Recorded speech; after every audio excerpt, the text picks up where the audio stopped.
So what have we trying to do in all these sessions?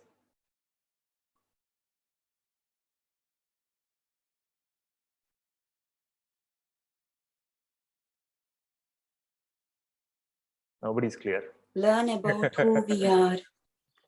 Learn about who I am. Learn about who I am. Okay. Anything else? Also learn about who I am not. Okay. Learn about who I am. Learn about who I am not. Okay. Vivek, is there something more for you to learn? You came back today.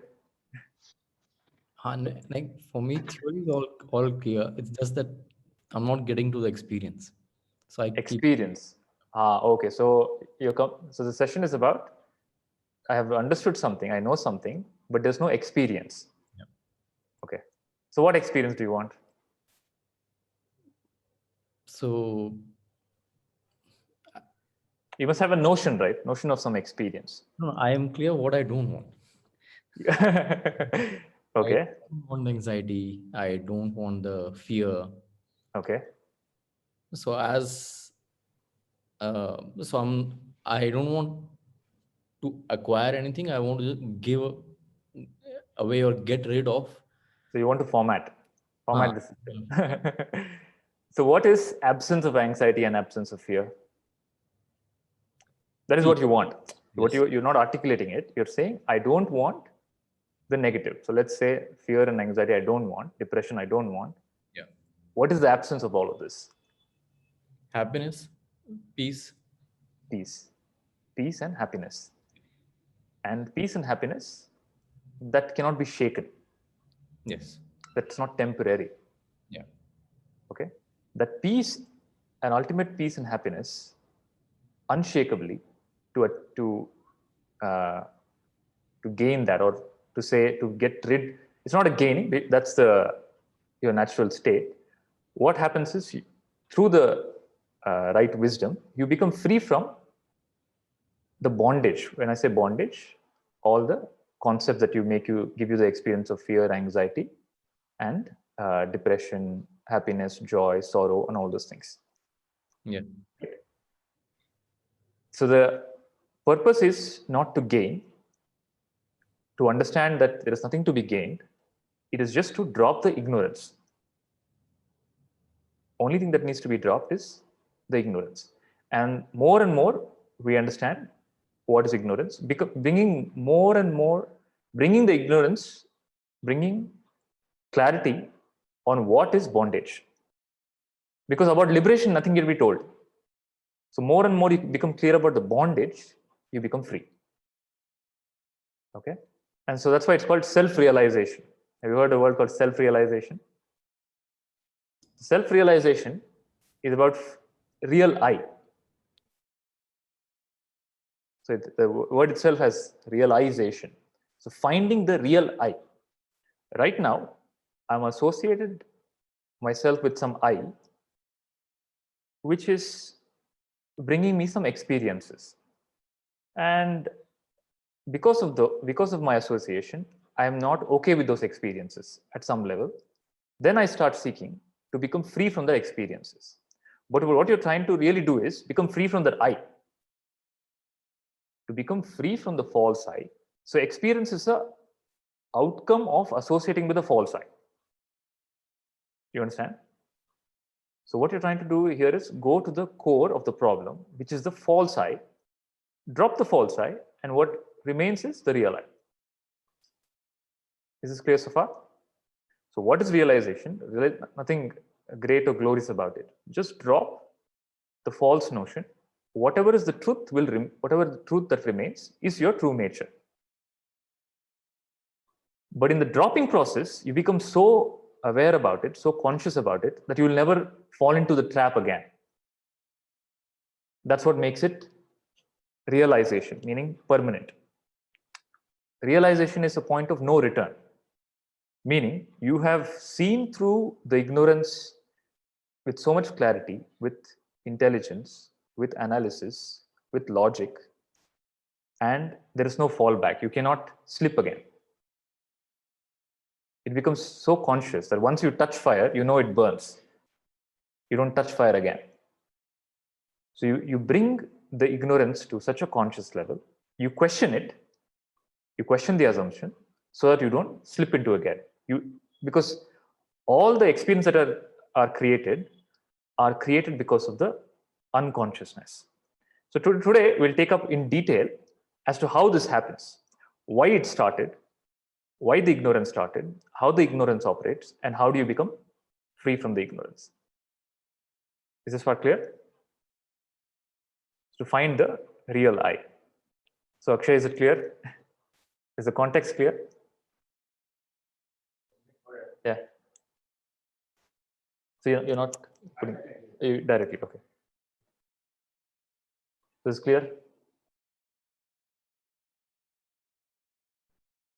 So in the self, what we call a self, Parabrahman, or pure consciousness, is objectless and creationless. It is just pure awareness. There is no other, there is no object, there is no creation, there is just pure aware. And the nature of the self is Sat Chit Ananda, existence, consciousness, and bliss. Bliss because there is no other. And in that pure consciousness, there comes a notion, just a notion, a concept that there is another. Okay? It's very similar to your dream. When you fall asleep, before you fall asleep, there is no dream world, independent dream world that's existing somewhere. But when you fall asleep, you have a notion, okay, there is a world. Then the dream world appears. Then you start experiencing the dream world.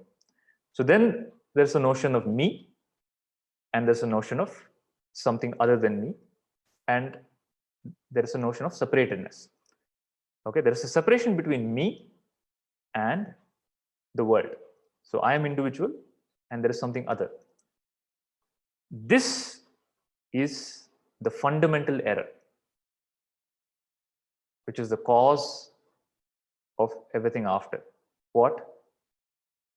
What is the cause?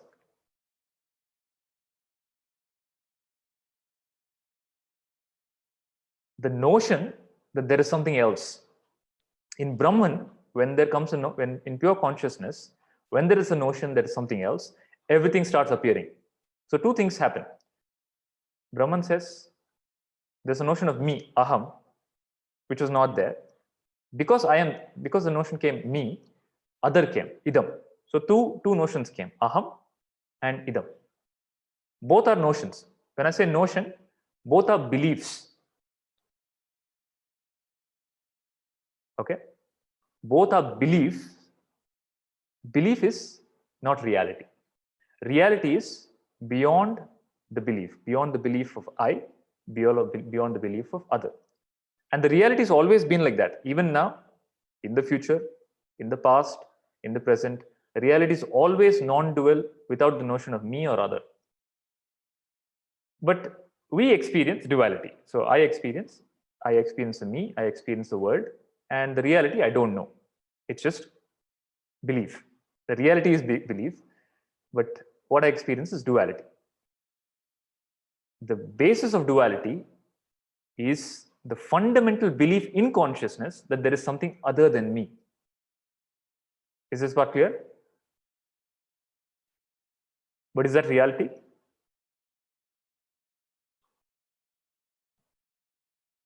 It is a belief. And that belief creates that experience. So in today's session is about belief system, beliefs. And all the beliefs are deep-rooted in the most fundamental belief that there is a separation between me, rather there is something else. So what is the core belief? What is the most fundamental belief in existence? Is that there is something else apart from reality. And that notion gives you that experience of something else. Very similar to what happens in your dream. In your dream, there is no dream world. In your dream, you go you're in Bangalore, then you go to Paris. There is no Paris. But the belief that there is a world out there, there is a Paris out there, gives you that experience of going to Paris. You understand? Belief creates experience. Is this part clear? Belief is the primary, it is fundamental, and that belief creates the experience of the other. And in that interaction between and in that experience of the other, you start getting filled with more and more beliefs. So first you went to sleep, then you had a dream. In the dream, the first belief is, oh, I am there, I have a body, there's a world, there's a dream. You don't know it's a dream world, you take it for a real world. That is fundamental. After that, you have the second layer of beliefs. Okay, there is Paris, there is this thing, this is how it behaves, this is how people are. And the second layer of belief starts. Okay, and what belief you have, that kind of experience your body mind goes through. So belief in pure consciousness is beyond belief. Then there is a concept in consciousness that is other, which is a belief, which is the primordial belief. And this primordial belief is called Brahma. Brahma is not a person. This power of consciousness to believe there is something else is called Brahma, not Brahman. Brahman is pure consciousness. There is a creative ability in that Brahman. Okay? And that creative ability is the belief. And using that belief, you experience the entire world. So what did Brahma use to create the world? Belief. Okay. Now the mind operates with the same belief system. Human mind operates with various belief systems. And why the belief system is there is for you to take some direction in life. So first of all, what is a belief? Akshay, what is a belief? Something you make up. Something you make up. Give me an example.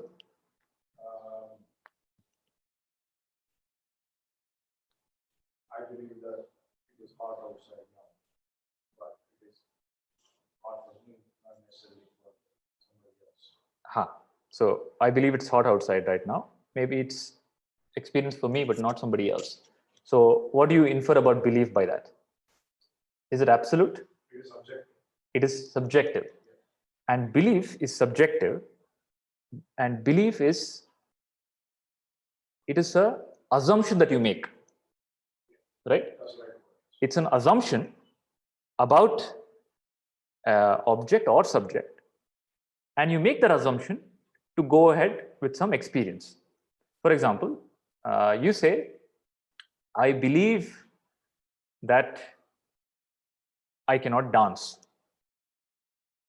or I believe I cannot meditate.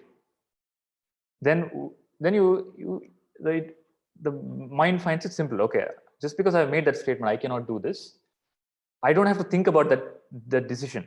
Whenever something related to meditation or dance comes up, I shut it out. I close the door. Why?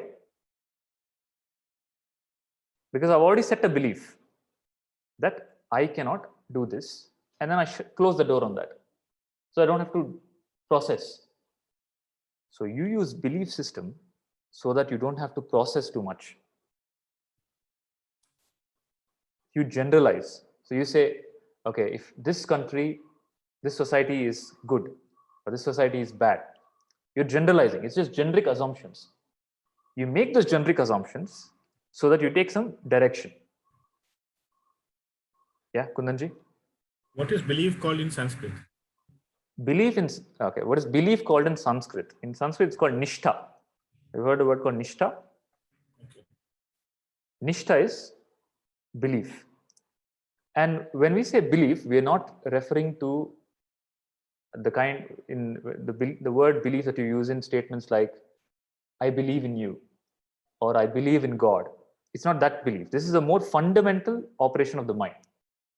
So to say that all the people of this color are thugs, it's a belief system.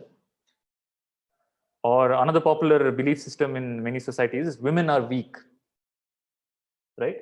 It's a belief system, and that belief system cuts off various experiences for individual. So let's say you have a notion that women are weak and you're a woman. You have practically shut the door on many possibilities. You understand? Is it clear for all of you? What is belief? What is belief is clear. Belief is assumptions that you have made. Why you have made, don't know, because of your upbringing or the circumstances you were in, the books that you read, the inputs that you got, some assumptions, and you picked up from the society. Society has various assumptions.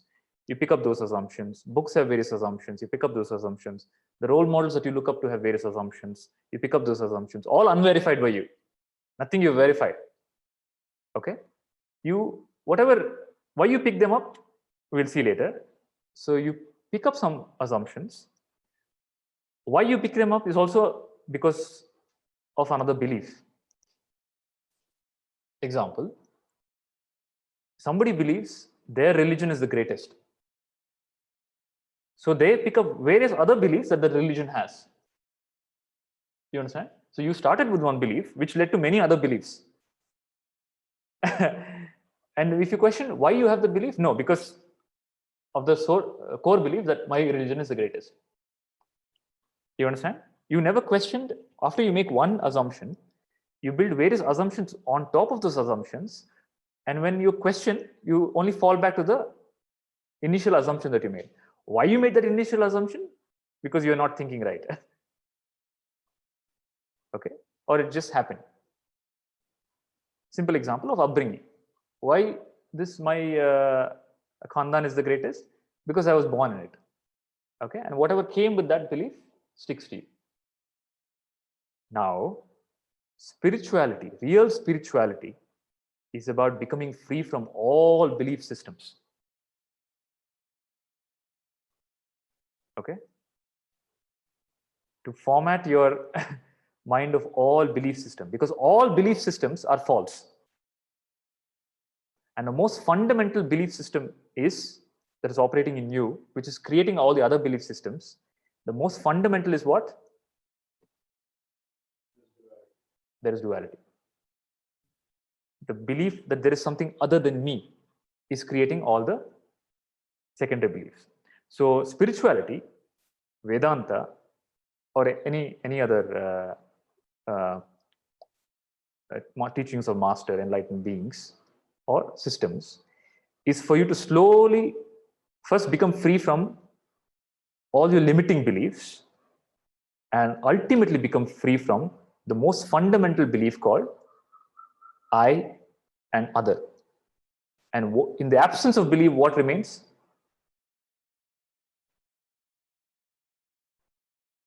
Something that is beyond belief, which is reality. Reality cannot be belief. That's why it's reality. If reality is also belief, then it's not reality. And that reality is absolute. Belief is relative, subjective. You understand? So that's the whole point of a guru, a sadguru, or a master, or a system, which the association with the sadguru is called satsang. Now the connotation of satsang now is different. You know, people wearing some dress and jumping around and doing some bhajan and all that. That's not satsang. Satsang is where your beliefs are questioned. The master is there to question your belief. Okay? To make you see what is holding you, what is stopping you from realizing your true nature. Just by questioning the belief. So all these, the entire system of Vedanta is questioning the belief step by step. So you have a belief, I am the body. Then the Vedanta questions, how are you the body? You change your body 3 times a day. In the waking, you have a body. In dream, you have another body. In deep sleep, you don't have a body. How are you the body? So using your own experiences, questioning your belief systems and becoming free from them. And what happens when you become free from them? What happens when you become free from beliefs? Atmajnani. Seeing the reality means what? Whatever you're experiencing right now will stop. Because experience is a subject of belief, is a byproduct of belief. So you say, I'm experiencing fear and depression. Behind that, there is a belief that is making you experience that. So if you correct the belief, if you shed light on the belief, that experience stops. Okay, to give you an example, I'll just share my screen. Do you all see this? Have you seen this in real life? People who have maybe had some elephant ride in some part of the country. The elephant, the giant elephant, is tied to a small pole. The elephant can break free, but it doesn't. Why? Initially, it was tied to a chain, but now it is a rope. But probably it thinks it is. It is the belief system that it's built in that is creating the experience. So, what is the experience of the elephant tied to the pole?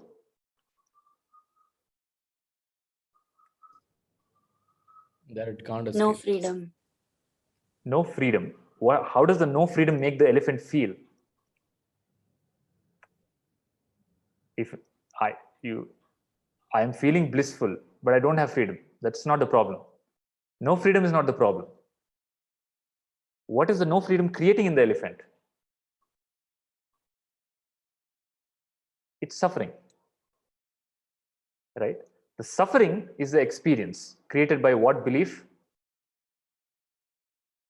That I cannot break free. You understand? So, first step, we look at all the belief systems that are operating in us.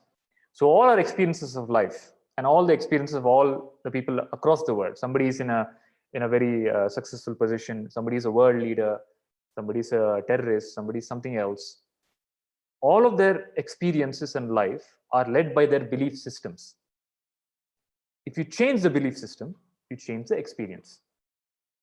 So if you are experiencing something internally and externally, it is because of the belief system that is running in your subconscious mind.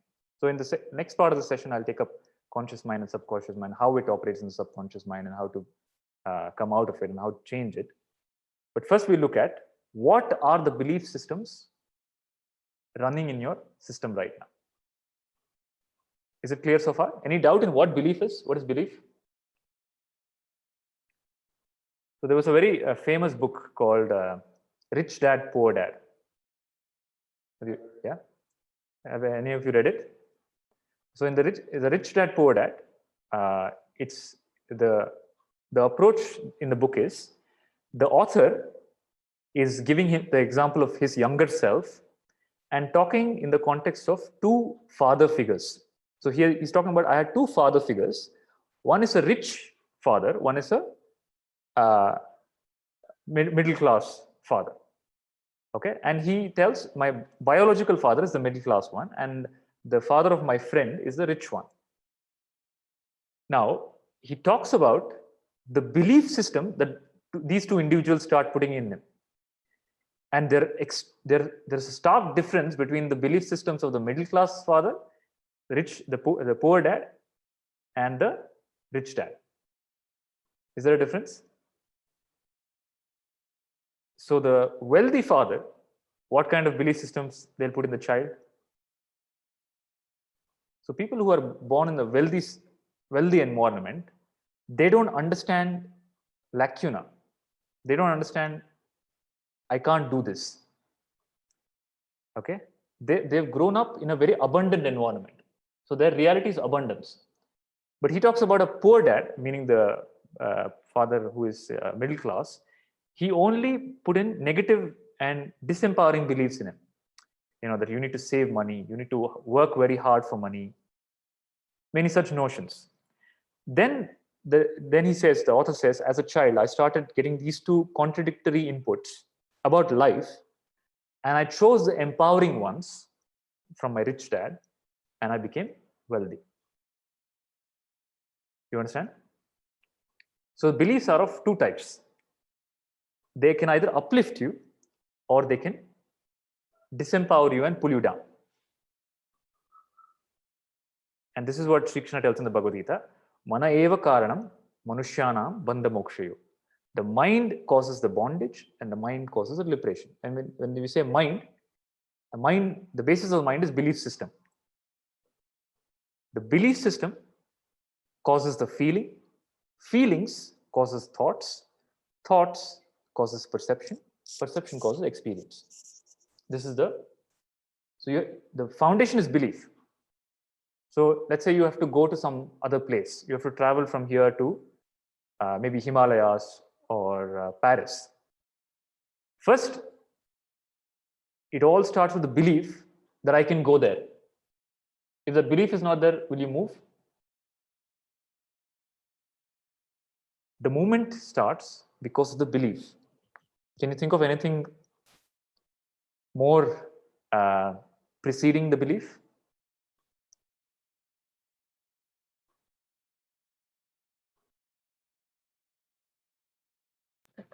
Can we say awareness would be a... Awareness is the basis.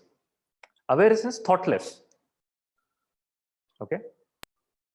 Awareness, then for the experience to happen, there should be a belief. No belief, no feeling, no thought, no perception, no experience. So belief is, of course, pure awareness is consciousness. That is the basic requirement. From there on, your experiences are created by the beliefs. Now, all of this is told to evaluate where you are in life, look at your experiences, and decide and see what kind of belief you carry. If they're empowering, then there's no problem. Hold on to the empowering ones, nourish the empowering ones.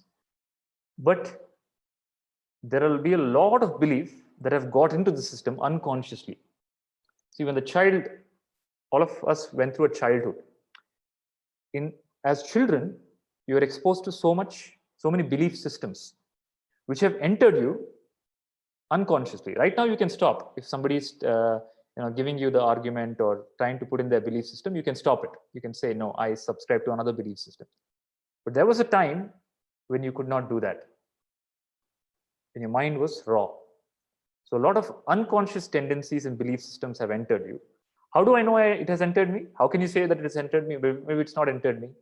So you look at your life. You only go by your experiences in life. So are you experiencing bliss, connectedness, joy, compassion, love? Or is the mind disturbed?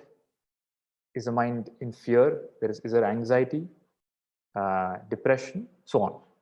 So based on your experience, internal and external, it could be external as well. So for some people, it could be very external. Internal, they might be joy, but external, they're not able to cross over certain requirements, in the sense of somebody is not able to cross over, they're not able to get a job, or they're not able to become wealthy, or not able to become free from debt. All those experiences are because of beliefs, including the external. So somebody is in debt. If they change their belief system about wealth, they'll become free from debt. Because debt is a experience. Why is that experience caused? What is the cause of the experience? Belief system. So you change the belief system, the internal and the external experience changes. But it's not the other way around. People think it's the other way around. If I have the experience, then I'll get the belief. You understand? People look at it the other way around. I need the experience first, then I'll believe.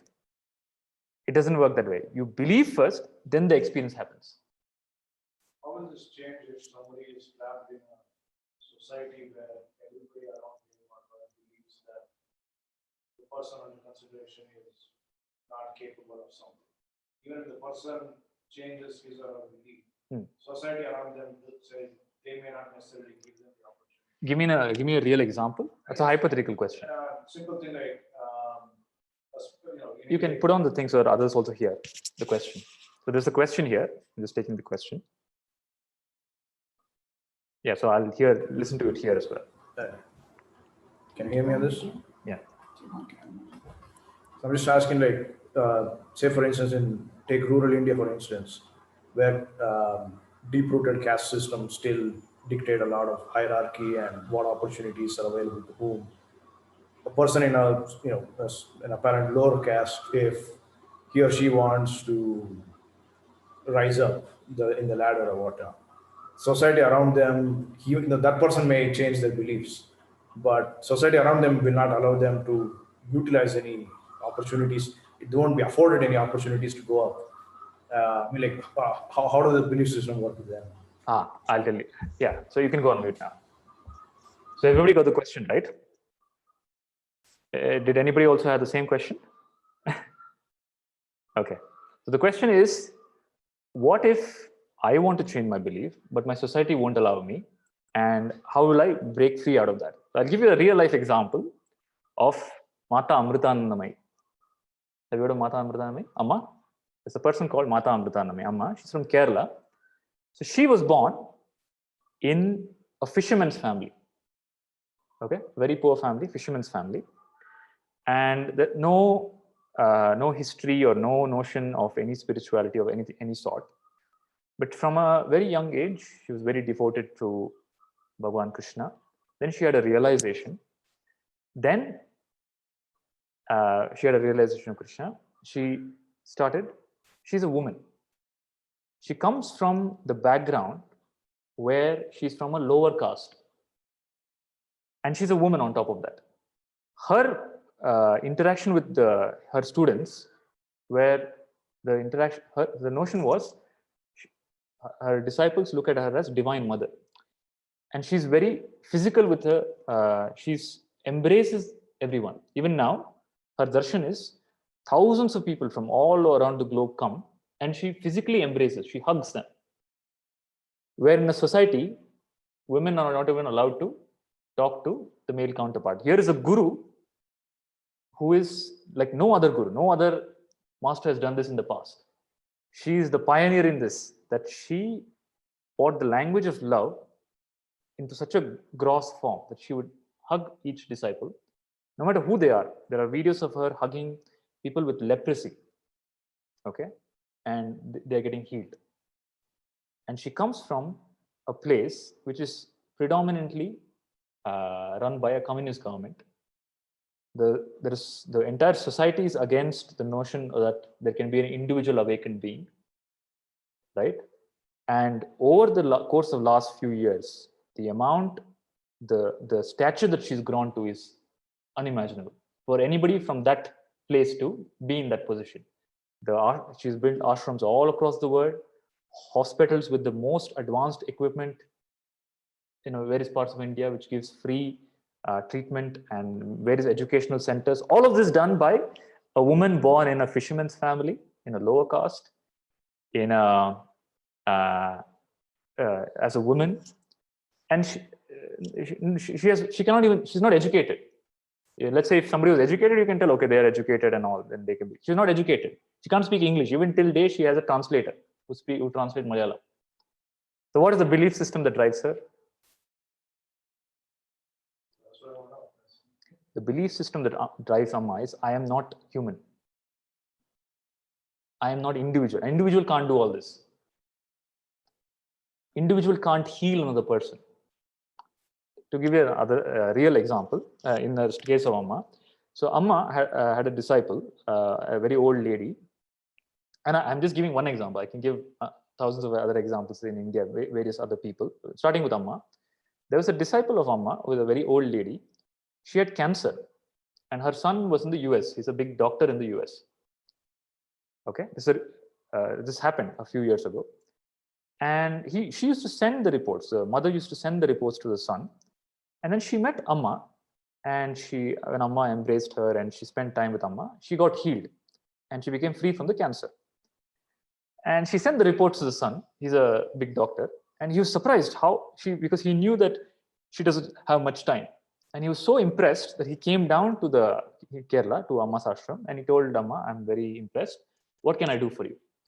Amma said, she just pointed in a random direction. You go and build a hospital there. And the direction that she pointed was backwaters. There's nothing there, absolutely nothing, just backwaters. So this person was, how will I build it? There's nothing there. How can I build? And we need money. So Amma said, you go and stand there. It'll happen. And this doctor, the NRI, Indian American doctor, went there, used to go there and stand there. And every day people used to come and the construction started. Experts started coming in. Okay, and the most advanced multi-speciality hospital was built. And the hospital, please understand, requires crores of worth of instruments. Okay, X-ray lab or whatever. The instruments run in crores worth of instruments just fell in from somewhere. Somebody donated, somebody came. All happened at the right time, in a sync. Okay, from the time it was started and it was built within a few years, it just manifested. Why? Belief that I am not separate from existence. If I am connected and if I need something, help will come to me from somewhere. That's the highest order belief. So I'll touch upon the highest order belief. The example I'm giving right now is of the highest order. Okay, but we'll start from where we are. So we'll first look at the beliefs that are running your life, because that's the main problem. Okay, that person can have, he's a great person. What is the point of to me, right? But did you get the answer to your question of how it happens? If your beliefs change, you will transform not only your surrounding, it'll be like a explosion of a nuclear bomb.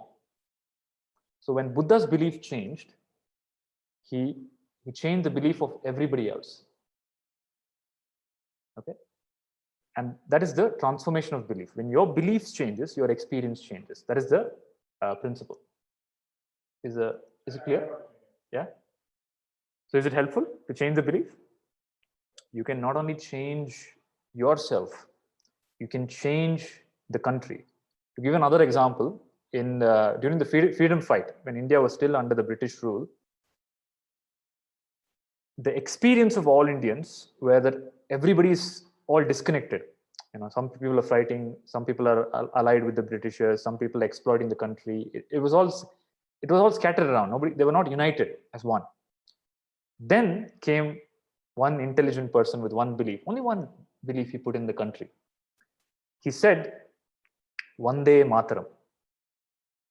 Have you heard? A poet, he wrote the poem Vande Mataram. That one belief system, that the country is my mother, the entire country was able to resonate. And that belief system brought freedom to the country. That shifted the entire experience of the country. That country is my mother, then everybody came together. Until that point, people were not united.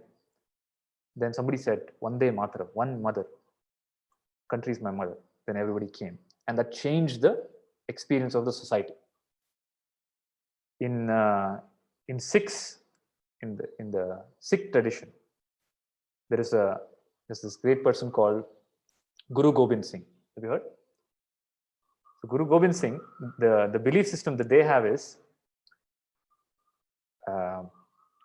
चिड़िया नाल में बाज लड़ावा, गिदरन को मैं शेर बनावा, 1.25 लाख से एक लड़ावा, तब गोविंद सिंह नाम धरावा. So his belief is one person will fight against many. They fought against the small Sikh community, fought against thousands of Mughals.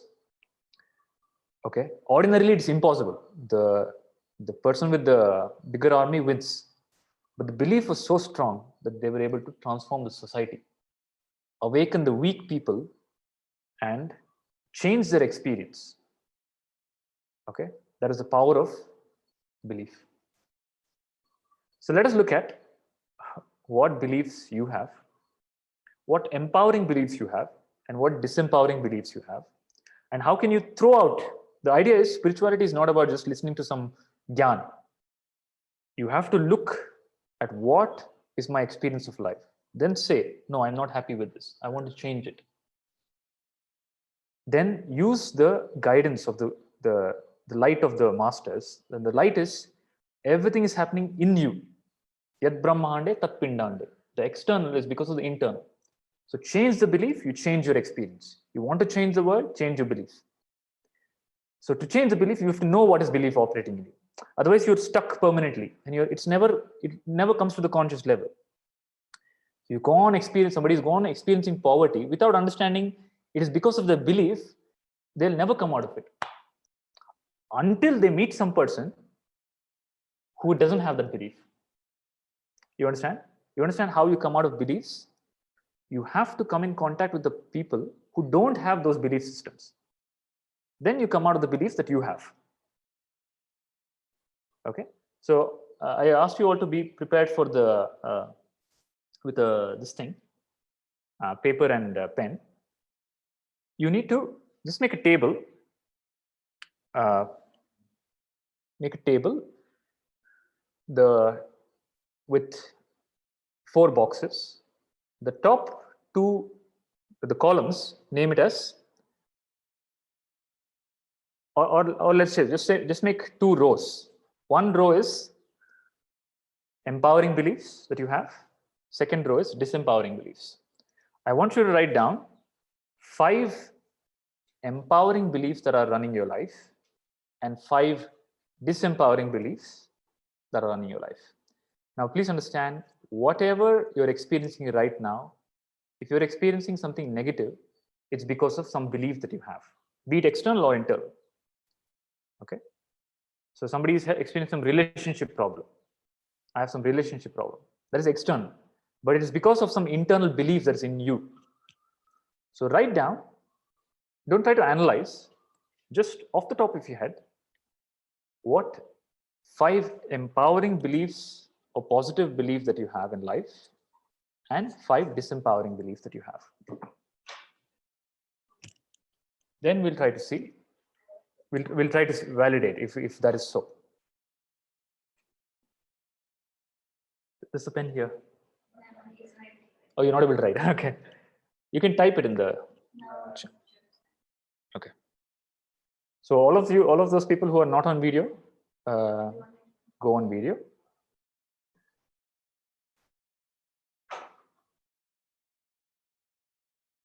Everybody got the question, right?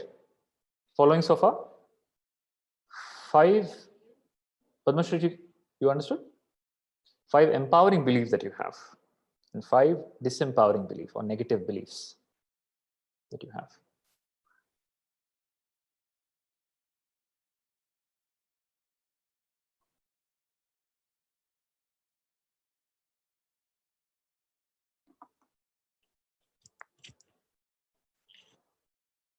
With beliefs, you shape your reality. Your reality is nothing but your belief. Write down what beliefs are running in your system.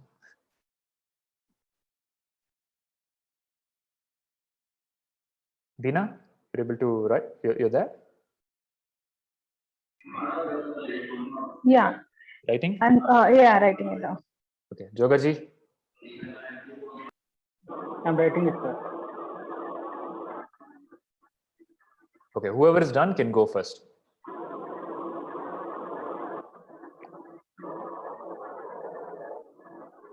Anybody done?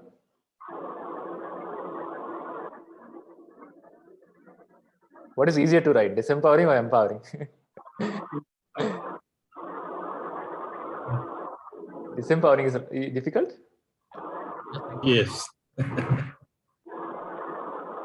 That's a good thing. Then you don't have disempowering beliefs. Akshay, done? Okay. It's okay. If you're not able to think of 5, it's fine. Whatever you have. Shall we start? Okay. Who wants to go first?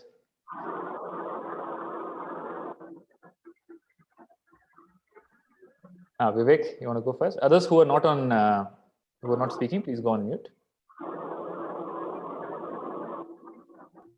So I don't have many disempowering beliefs. I just have Just one. Okay. So let's start with the positive, empowering belief. What are the empowering beliefs that are running your life? Empowering beliefs are that um, I'm in control of most of the things that's happening in my life, Okay. um, financially, health wise, Okay. whatever is necessary to drive my individual life well. Yeah. I'm in control of most of those things. Very good. My disempowering belief is just one, that is that the task that I have to do is very huge, very monumental, Ah, and I am not very sure if I'll see the result in my lifetime. okay. And when I think of that, I feel tired immediately. Okay. But the empowering belief that counters that is that I have the ability to influence a lot of people and move masses. Right. But that's it. I do not have many disempowering beliefs. This is just So you one. said you have anxiety and fear. Yes. Why? It is that this uh, job that I have to do is just very big, and I feel very small in front of it. So the anxiety and fear is Is because of the belief that I may not be able to do it. I may not be able to do it. Okay. Fine. That is not true. There is an underlying belief. So whatever belief you know as is a conscious, it's conscious. But the conscious, what you can articulate and see, belief, is actually driven by an unconscious belief. There'll be another real reason behind it, which you're not able to see. That is causing the reaction.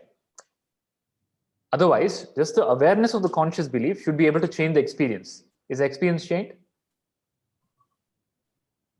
Simple, yeah. Even doctors, right? Doctors who smoke, logically, intellectually, they know smoking is bad. Consciously, they know everything, but they're not able to quit. Hmm. Unconsciously, some other force is running. So, which is more powerful, conscious or subconscious? In this case, subconscious. There is some subconscious belief running in you that is giving you that experience. You understand? So, what that is, we'll come to that. Okay. Yes, Shishariji, what are your positive and negative beliefs? Quickly go one by one. Then we'll take up one powerful case and dissect it completely. Okay. Yeah. I could, I have written only one for each. Ah, The empowering belief is with good amount of preparation, uh, I can learn any technology or any improvement that is required. hmm. That is one empowering. Okay. This empowering belief is UK is really cold. It's Okay. rainy. There is very less sunlight and it's boring. Okay. No, that is not a disempowering belief. That is fact. Right?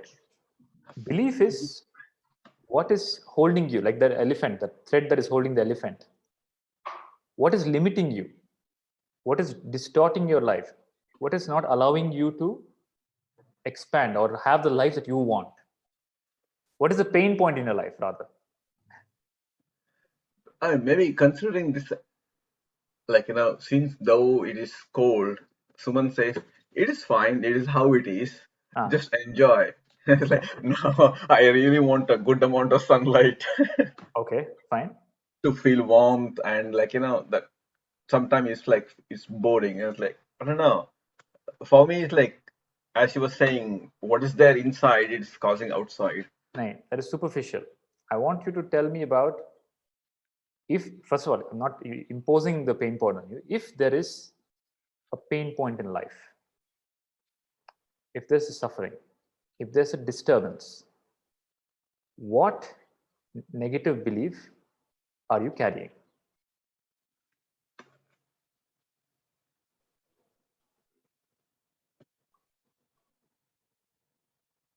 Sumanji? I don't know. Um, The You can positive say, I don't beliefs. have any negative belief. That's also fair. I'm not imposing. I'm just making the question more clear. That's all. Yeah, My Sumanji? positive beliefs are like, I don't know, I listening to others. That I can multitask, I'm a very friendly person, I Okay. love my family, all such things. Okay. My negative is very, troubling, that I can't forget or forgive something wrong that has happened to me. I might even forget the situation, but that person said or that something happened, it stays very strongly deep inside, and even Right. after so many years, that is still, I forget everything, the Right. physical situation, but that something went wrong stays behind. So what is the belief there? That pata nahi. I don't know how to put it in words. That That I am a I victim. don't forget that some wrongdoing. Why you don't forget? Because I am a victim. Okay. So you have a belief that you are a victim. Okay. Somebody has a belief I'm the perpetrator, I'm the predator. Somebody has a belief I am the prey. So your belief that I am a prey will keep continuing that experience. You will continue to be the prey till you die. More and more people will start giving you the same experience. That same cycle will continue. You understand? Until you become free from the belief, either by becoming the predator or something, or wisdom, you transcend that, you will remain as a prey. You understand? So that experience of people harassing, abusing me, the experience will continue unless that belief that I am a prey, I'm a victim is there. And what is I am a victim? The underlying that is I am weak. Okay, we'll analyze further. We're just getting all the points first. Yes, Kundanji, what are your powering and empowering and disempowering beliefs? I have written in Hindi. So, powering is आध्यात्मिक जीवन ही जीवन है, असंभव कुछ भी नहीं है, माँ है किस चीज की चिंता, हाँ, करने की अनुमति नहीं है, नहीं सुनाई नहीं दे रहा ठीक से. आध्यात्मिक जीवन ही जीवन है, हाँ, ओके. असंभव कुछ भी नहीं, हाँ, माँ है किस चीज की चिंता, थकने की अनुमति नहीं, और डिसबिलीव है गुस्सा आता है. गुस्सा ठीक है. वो और ये डिसबिलीव नहीं है, तो वो ये बहुत belief ज्यादा ट्रबलिंग है एक्चुअली, क्योंकि जब आता है उसके बाद रियलाइज होता है कि नहीं करना चाहिए, लेकिन जब आता है तब उस मोमेंट में डिटैच नहीं हो पाता हूँ. नहीं, गुस्सा सिम्टम है, बिलीफ नहीं है. गुस्सा बिलीफ का कुछ सिम्टम है. बिलीफ है जिसके कारण वो गुस्सा आता है. हाँ, सो बिलीफ क्या है? मैं हेल्पलेस हूँ. जैसे आपने एक विक्टिम बताया ना, ऐसा हाँ, कुछ वो है. मैं हेल्पलेस हूँ, उससे गुस्सा आता है. So I am helpless is the belief. Gussa is a symptom of that belief. You understand? या एक्सपेक्टेशन लोगों से कुछ रहता है और वो होता नहीं है तो गुस्सा आता है. हाँ, जो होता नहीं है क्योंकि मेरे बस का बात नहीं है, वो पावर मेरे में नहीं है. अगर पावर में मैं होता तो गुस्सा नहीं आता, right? So my sense of I am helpless is the cause of anger. Okay, why the helplessness is there is actually another belief that we'll take up now. Mithali ji, आप mute में है. Empowering belief में है कि मुझे अपने गुरु पे पूरा विश्वास है और ये मुझे हर ये मैंने एक्सपीरियंस किया, अनुभव किया है कि मैं किसी भी मुसीबत में जब होती हूँ या मुझे लगता है कि इसके आगे कोई डोर ओपन नहीं है, अब क्या होगा, तो वो मुझे वो लाइट दिखाते हैं और वो एक सॉल्यूशन मिल जाता है, और वो दैट इज चमत्कारी रूप से ही मिलता है. और मुझे पूरा विश्वास है कि वो हमेशा मेरे साथ में होते हैं. मतलब वो किसी भी सिचुएशन में मुझे छोड़ते नहीं है, और मैं इसी भरोसे के साथ आराम से मतलब हर काम करती रहती हूँ कि हो जाएगा, जो भी मुसीबत आता है वो टल जाएगा या उसका सॉल्यूशन निकल आएगा, भले ही मुझे अभी दिखाई ना दे. So that is एक minute. So that is one great higher order belief, empowering belief. Did everybody listen to the belief? The belief is that, did you hear what she said? She said that I believe in the guru or maybe God or deity that my life, that they'll take care of my life. Now, this belief at an individual level, of course, creates those kind of experiences. Whenever you're in trouble, some sort of help comes in. And the same belief scaled at a society level, what happens? So not all societies have this belief in many societies have the belief of divinity, but the societies that have a belief that the divinity can descend on earth as a human being manifest that as a reality. That is why in India, we've seen nowhere in the world have walked so many enlightened living beings as there are from India. You will not find it anywhere in the world. India is like a factory of manufacturing enlightened beings, right? Why? Simply because the totality has a belief that God can appear in human form. You understand? And because they have that belief, they'll also attain that divinity. If a human being can be divine, that means I am also a human being. I also can be divine. So there's a possibility of you also becoming divine in this society because of the collective society belief. That's why if you do become divine, people will accept you. In societies where that belief is not there, they can't even recognize a human becoming divine because that's not even a possibility. You understand? You understand the difference? So this is a higher order belief, wherein as a society, a much more mature and wise society has a belief that if the divinity can take all this form, it can also take a human form. Yeah, and it will take a human form and it will uplift mankind, and that's what the society has experienced time and again, and that's the same thing that Krishna tells in the Bhagavad Gita. Yada yada hi dharmasya glanir bhavati bharata abhyuttanam adharmasya tadatmanam srijamiham. I will take birth to uplift the society whenever there is a requirement. Now, because Krishna told it, many people have a belief, and because they have a belief, that becomes a reality. You understand? So all of you had a belief that maybe by going to some spiritual class, I'll become better. Right? That's why you're here. If that belief was not there, you would not even be here. Okay? So that belief is a very auspicious belief. That there is a more high, it's not positive or negative. It's beyond positive and negative. It's called higher order. I'll touch upon the higher order, but because she mentioned, it's not a positive belief. It's a higher order belief. It's more in tune with reality. So negative belief क्या है आपका, मिताली जी? Negative believe है कि मुझे बहुत ज्यादा पैरों में पेन रहता है, तो मुझे लगता है मेरा बुढ़ापा जो ओल्ड टाइम है मेरा बुढ़ापा जो है वो बड़ा कष्टकारी होगा. Okay. Due to my pain, joint pain. So negative belief is my old age will be suffering. Okay. And if you have that belief, that's exactly what it will be. Okay. And it's already started to show in the dard. Okay. Padmashri ji, what positive and negative beliefs run your life? I don't have much of empowering beliefs as such. No empowering. Okay. I Not think even I'm quite good as a human being. That's Okay. my one thing I have written. Okay. And I have more of disempowering beliefs. I am a bit slow. Okay. I cannot do things faster like other Okay. people. Okay. So I have been from the engage. I am a bit slow, and I think I cannot change myself to do That's it. very important.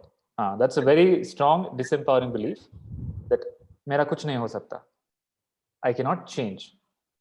Okay, not only in so many people in whatever circumstance they're in the job that they're stuck in, the relationship that they're stuck in, or in the mind state that they're stuck in, or in the disease that they're stuck in, the belief is there's no way out. This is how my life is going to be.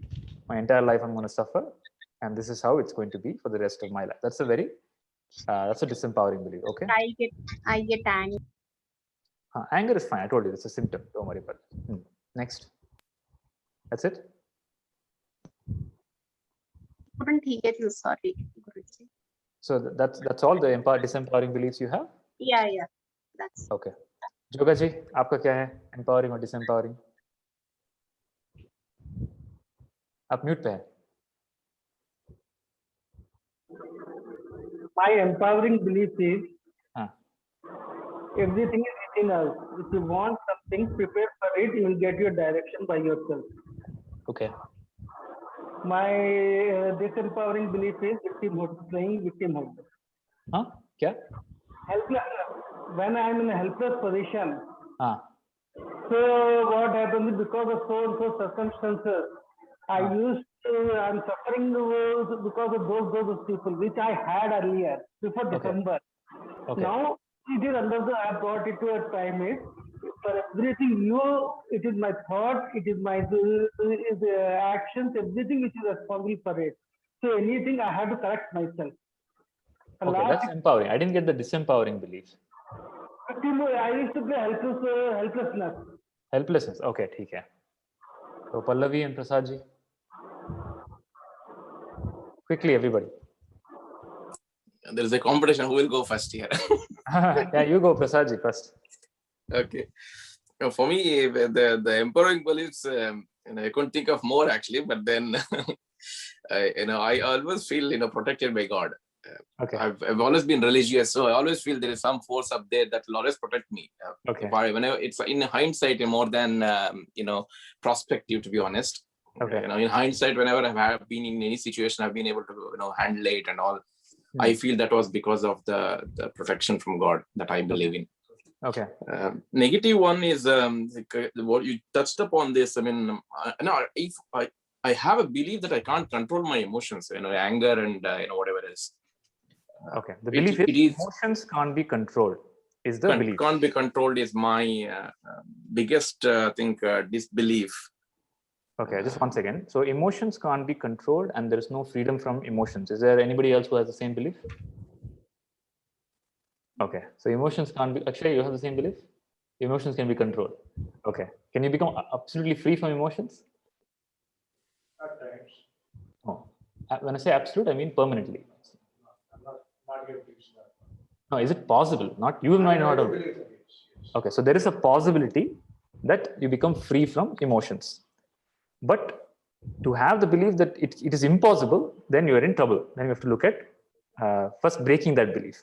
So all this exercise is for us to really see what beliefs are. The empowering ones are fine. They give a direction. The disempowering ones are like they just don't stay there. They duplicate. And they scale. They're in the business of scaling. They create fractals and fractals and fractals. They start trickling down into all aspects of life. For example, if you allow one to grow, if you have a disempowering belief of one aspect of your life, let's say you have a disempowering belief about job. Okay, I will never get a good job. The disempowering belief that's running maybe deep inside is that you don't feel worthy. You don't feel you deserve a good job. That same unworthiness will start trickling down to. So why should it stop to job? It will start giving you experiences in relationship. It will start giving you experience in spirituality. It will start giving you experience in all aspects of life. So it starts with one, but like a cancer, it spreads. It first starts with one organ, then it starts spreading. It starts affecting the entire system, and you find yourself completely lost and broken. Okay, so to avoid that, and there's a way out of this. That is what this whole process is about. Yes, Prasadji, any other additions, or shall I move to the next person? No, that was pretty much. Okay, Pallaviji. For the empowering beliefs, I can say I can withstand many things and I'm very patient. And for the disempowering beliefs, I don't have a strong determination for any, even if it is small task or big task, I don't feel I have strong determination. And second one is I What is have this determination? What do you mean by determination?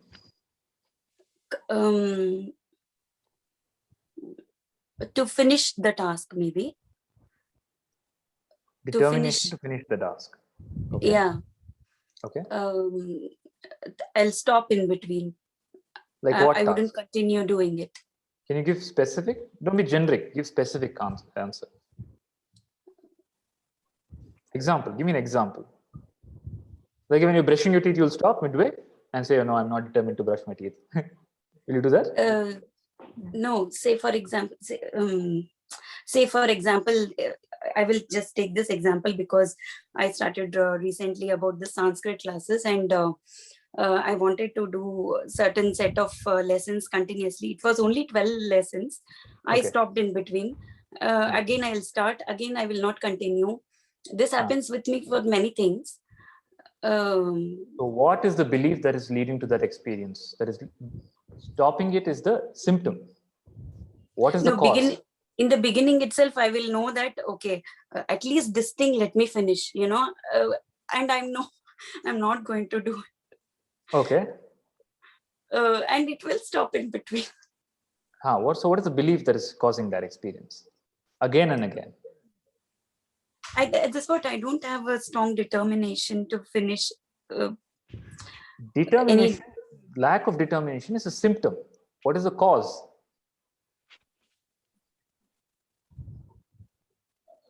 Maybe I don't have the urge to finish it, maybe. Lack of urge is symptom. What is the cause? Will you stop something on which you have a clarity of the outcome? I have the clarity, but that is not stopping me from not doing the things. Okay. What is stopping then? Okay, we'll come back to that. Is that all? Is there more? Yeah, I have this. Prabhuji has told this many times. I have this victim card thing in my mind a lot of times. Okay. A lot of times I get, and then I'm a victim. and I'll be okay later on, like that. Okay. Anything else? No, that's it. Okay. Akshay, next. What are your positive and negative beliefs? From an empowering beliefs, certainly the fact that I have the skills and knowledge to make it in any part of the world, anywhere you put me. I do believe that I have the skills and just general ability to make it, from scratch. Largely due to my very peaceful and good upbringing. My parents and whole entire family provided. That forms the basis for almost all my other empowering beliefs. But looking at my disempowering beliefs, it's kind of ironic, but it's because I am aware that my upbringing has been so good and I've been given mostly whatever I needed to succeed. I still feel like I've kind of remained an underachiever, and that kind of drives my insecurities, fears many times in many different ways. Kind of manifests in a lot of different ways, places I didn't expect, even in relationships and so on, which have nothing to do with that. But yeah, that's a very core, disempowering belief that I've kind of held on to. It's not changed because I don't think I've done anything that would prove to myself that, oh, I have achieved something major. So what experience does that create? That belief? It's kind of, in a way, it's helping. It's the belief that I'm an underachiever. It's kind of, in a way, also preventing me from putting in the effort to actually try something to achieve, which kind of generates a feedback loop and just reinforces that same belief again and again. Okay, understood. Next, Surekha. So before we continue, do you all understand? You can go on mute, Akshay. Okay, sorry. So far, whoever has spoken there, told about their empowering and disempowering beliefs, do you see that many of your empowering beliefs are disempowering beliefs to somebody else? And many of the disempowering beliefs that you have, the opposite empowering belief another person has. You see that? Many of you, the empowering beliefs that you have are places that other people need help in. Like somebody has an empowering belief that I can make it anywhere else in the world. There is some people will have a exact opposite, that I can only be here. If I move somewhere else, here everybody knows me. I am fine. It's my land, my language, my food, my business. I can understand. But if you put me in some other place, I'll collapse. You see that so please understand what your experience of life is because of either the positive empowering beliefs that you have or disempowering belief. And the disempowering belief what you have might be a positive empowering belief for somebody else. And it becomes more obvious if we'll not do that in this session. If you observe and if you keep the lives, external and internal lives, side by side of these people for whom your positive belief is negative and the other way around, the difference becomes very clear. Why this is told is, all you have to do if you want to change, if you aspire for the life of other, you have to take up their belief system. If you want to live like a king, get the belief systems of a king. If you want to live like the wealthy person, and when I say live like, I mean the external amenities that they have, and maybe internal also. If you want to be like a Buddha, enlightened, see what belief system Buddha has and match that with that. So if you want to change, if you want to move ahead in life, you have to associate and with the person who have that higher belief, and throw away your disempowering beliefs. This throwing away of disempowering beliefs and associating with the higher beliefs, both are supposed to happen in the satsang. That's why it's called satsang. It's not just partial, not just removal of negative belief.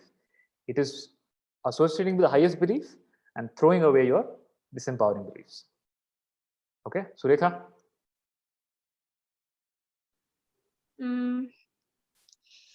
So my empowering belief is I can learn anything I put my mind to.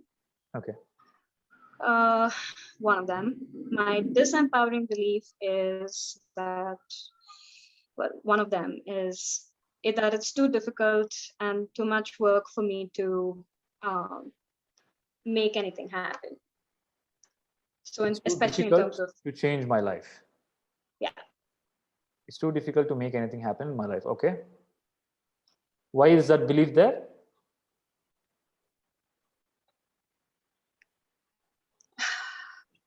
Because this one is very obvious. This was the simplest actually. That's why I took it as an example. Why is that belief there? It's too difficult. I already gave the clue in the session, in today's session. I know. Rich dad, poor dad.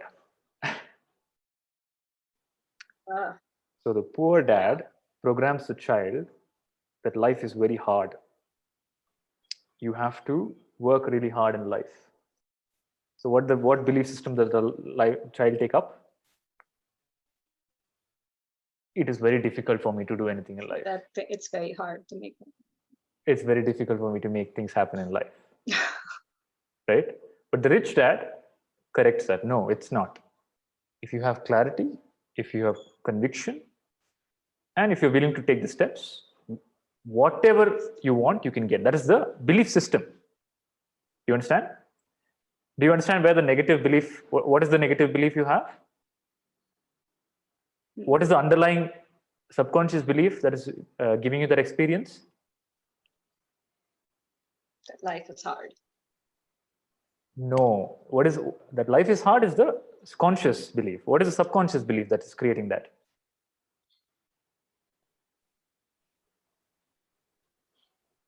The subconscious belief is, I have seen it. I have seen people I know live like that. For you, that makes it concrete. Your belief is, I have experienced, the people that I know are like this. That is solidified the belief. You understand? And that is a deep-rooted belief. You understand what I mean, Surekha? Next. Is that the only one, or there are more? More or less related to the same thing. Okay. This is the fundamental, that things can't happen, or things, it's very difficult for things to happen in my life. Why? That's how it is. One is because that you were told that by somebody, and it was validated by the people around you. You saw it in their lives.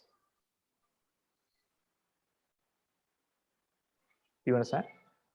And you seeing it also is an experience, right? So that means the experience cannot happen without the belief. It's not the other way around. So you already had a belief that life is hard. That's why you were born into that place where you would get that belief again.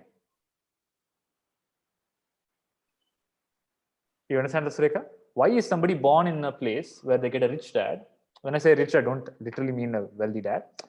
Where they get an empowering belief. Why is somebody born in a place where they get a disempowering belief? Being born in a place is experience. So I told belief precedes experience. That means they already have that belief. That belief is what determines their life. You are born, you said, Akshay said, I was born in a very empowering environment. Why you were born in that environment? Why you got that experience? Because before your birth, you already had that belief. Like before you go to the dream, you already have, the waking you already has a belief. And that waking you's belief creates the dream experience. The same way, this current birth's experience is the belief of previous momentum. That's why you're born in there. Okay, otherwise you'll say, no. The child has no beliefs at all. And then somebody, it experiences something and then it takes on a belief. No. Why was it in that place where it took on that belief? It could have been anywhere in the world where it could have got an empowering belief. It was in that place because it's this past momentum. It already has that belief. It's just reliving the same thing again. And this will continue. If you don't become free from your disempowering beliefs, it will perpetuate for many births. And that is called the cycle of birth and death. The freedom from cycle of birth and death is freedom from disempowering beliefs. And even positive beliefs ultimately become disempowering beliefs, negative beliefs. So all the positive beliefs that you told, no, will lead to disempowering beliefs. What possibility belief you told, Akshay? The positive one. Positive one. I have all the skills necessary to make it. You have all the skills to make it anywhere. That's a positive, empowering belief. That will not stand the test of time. That will sooner become a negative belief. That same positive belief will start creating a negative experience in your life. Because since you have that belief, you have an expectation that that's how it should happen. And can it always happen? It will not get met. And the positive belief, the empowering belief, becomes the cause of your suffering. So both empowering and disempowering beliefs, you ultimately become free from. But first, use the empowering one to become free from the disempowering, and use the empowering one to connect to the higher order belief, and then ultimately become free. The example is in the tradition of, in the Sanatana Dharma tradition of burning the body. Have you seen the burning the body? There are a lot of, the wood is stacked on the dead body. And then one piece of wood is lit with fire. You use that one piece of wood to light fire to the entire thing. And once the body is ablaze and the stack is ablaze, you ultimately throw that whatever is in your hand into the fire. So you use one belief to destroy all the other beliefs and ultimately even drop that belief. That's the process. So you use one belief called enlightenment. Enlightenment is a belief. With that highest order belief, what is enlightenment? There is no duality. Okay, that me and God, me and world are not separate, non-duality. Use that belief, drop out all your negative beliefs, and ultimately even drop that belief, then you are in reality. Then that is real enlightenment. Then you're mukti. That's why it's called mukti. Mukti means freedom from all beliefs, empowering and disempowering. Freedom from bondage and freedom from liberation also. And that's when Buddha, I told you in the Buddha's session last time, Buddha became enlightened when he dropped the desire for enlightenment. Until then, he was, he's still feeling incomplete. The moment he dropped the desire for enlightenment, he became free. So this class is about how can I drop all beliefs. To drop all beliefs, you have to hold on to highest order beliefs first. So as soon as everybody finished their beliefs, I will talk about the highest order beliefs. So quickly, next, who's left out? Bina? Positive, negative beliefs, quickly. Yeah, positive belief is always have a sense of abundance. Like I never felt a lack of anything in my life, like on material things. Like I never felt that I'm lacking this or something. Even I have a sense. I have a belief that even if I quit my job, I can get another job, or something good will come up, something better might come up. So that is one positive belief that I have. Whereas my parents are not the other way around, because they come from they were brought up in a middle class environment. They always are very conservative about money. They always scold me that you spend so much, you should be saving money, like you need it for the future. But me on the other hand, like even when I was on a break, I was not having a job, I was still continue to spend, I would continue to donate. So maybe it's my belief that that I would never run out of money, or Okay. Yeah. What is the negative belief that you have? Yeah. So so eventually when I got a new job, it was a higher package and it was better than the previous one. So maybe that keeps me going. So negative one is I feel that that I'm limited by my body and mind. That is because for a few years back I had a major accident, and my ligament was injured very badly, and yeah, and so I'm limited by my body and mind. Mind. Okay, so the capabilities of body, capabilities of mind. Who else has this negative belief? And I've gone to the most renowned orthopedics, and they said that even if you do a surgery, in your case it might lead to other complications, because of the bone thing. I had a defect in the bone. So even if they do a surgery on that, they could lead to further complications. So they said that we will avoid the surgery, but you need to restrict your you can't do adventure sports, or it is more limited now compared to. Okay. So everybody finished? Anybody else? Did I miss anybody? Everybody told their beliefs, negative and positive. Okay. So I'll take up one person's negative belief to just to as an example. If anybody wants to volunteer, can volunteer, or I'll do a lucky draw. Anybody wants to uncover their beliefs? Suman, what was your negative belief, Sumanji? And it has to be really troubling, okay? That's what I am, the victim type. Okay. I can't Very forget the. Okay, very good. This is interesting. So many people have a belief that I am a victim. Why did the belief come? Now, after listening to all your classes, because of the doership, or that, you know, You become intelligent. accepting the So whatever happened. did the belief come because of the experience of being a victim? Because of being the prey? Or did the belief was already there and then you experienced being a prey? I think it was already there. Experience and expectation, both. No. So somebody you love abused you.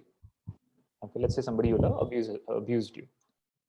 Did you have a belief that I am the getting abused kind before getting abused? The first time when it happened. After the 10th time, it's very clear that you are the prey. First time when you became the prey, was it already there? No, probably it was just that the expectation that person was not supposed to do that, or that person is supposed to behave like this or talk to me like this. That expectation was majorly shaken, broken. That is expectation. What is the belief that is creating that expectation? Expectation is a thought, intention. What precedes thought is belief. What is the belief that is creating the expectation? What is the belief that made you a prey?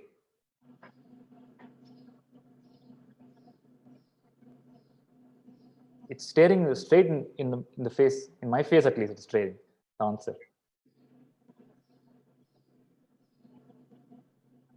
Akshay? You got the question? I got the question. Did everybody get the question? Vivek? What is you see the belief that is making the prey? Or the prey? What?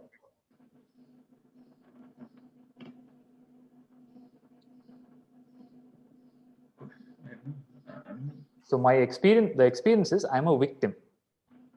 Okay?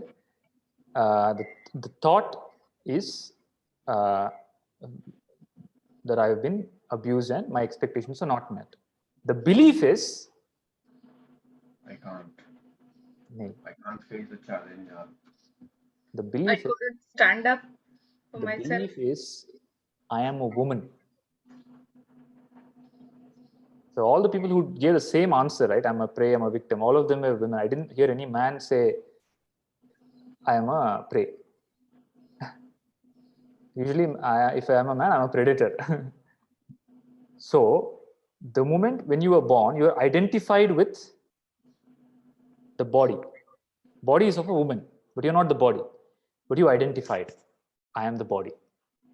The moment you identified, whatever limitations the body has, become your limitation. Like if you enter a car, whatever the limitations of the car, you can't fly with the car, right? So you will think, oh, my limitation is non-flight. Not true. You're the user of the car, but you identify with the machine that you're in. You identified, I'm a woman, and women means I'm weak. I am weak means there is somebody strong, and that strong will always oppress me. And please understand, this notion that I am a woman in the context that you got it in is of a context of you will never be the predator. You will always be the prey. Because you're always expected to sacrifice. You're always expected, and biologically also, men can never go through pain. Okay, the kind of experiences physically you go through, men can never be subjected to that. So your biological limitation becomes your belief system. You understand? Now, if you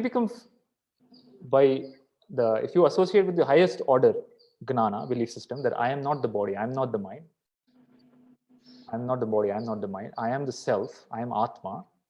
In the context of Atma, what is the validity of that belief that you have? Can Atma ever be the prey? Can Atma ever be the predator? Can Atma ever be weak? Krishna tells in the Gita, Nainam chindanti shastrani, nainam dahati pavakaha, na chainam kledayantyapo, na shoshati marutaha. The self cannot be cut with weapons. The self cannot be burnt. The self cannot be touched in any way. So if you're Atma, you're invincible. That is the belief of a Gnani. You understand? A Gnani has the deepest, highest order belief that I am self. That's why all fear has disappeared from them. They can never be the prey. Simply because they're not the body. You understand? So what belief you have to give up to become free from being a prey? Sumanji? I'm the body, I'm the woman, I'm the girl. Now, this is not just intellectually. You have to question. And this process of Vedanta is that questioning, am I the body? The moment you declare I'm a woman, you impose, you're like that elephant who has all the strength in it, but is not breaking free from that small pole. You're not moving in a direction, in any direction. What is the direction of your life right now? It's limited to your you and your family and your survival. The mind doesn't move in any other direction because it doesn't believe it can move. What can I do? I'm a simple woman, housewife, married housewife. This काम करो, कुछ करो, बच्चे को संभालो. So you don't. Even in your thinking, you cannot move beyond that. Even in your dreams, you are a prey. You understand? In your dream, are you something different? In your dreams also you get abused, right?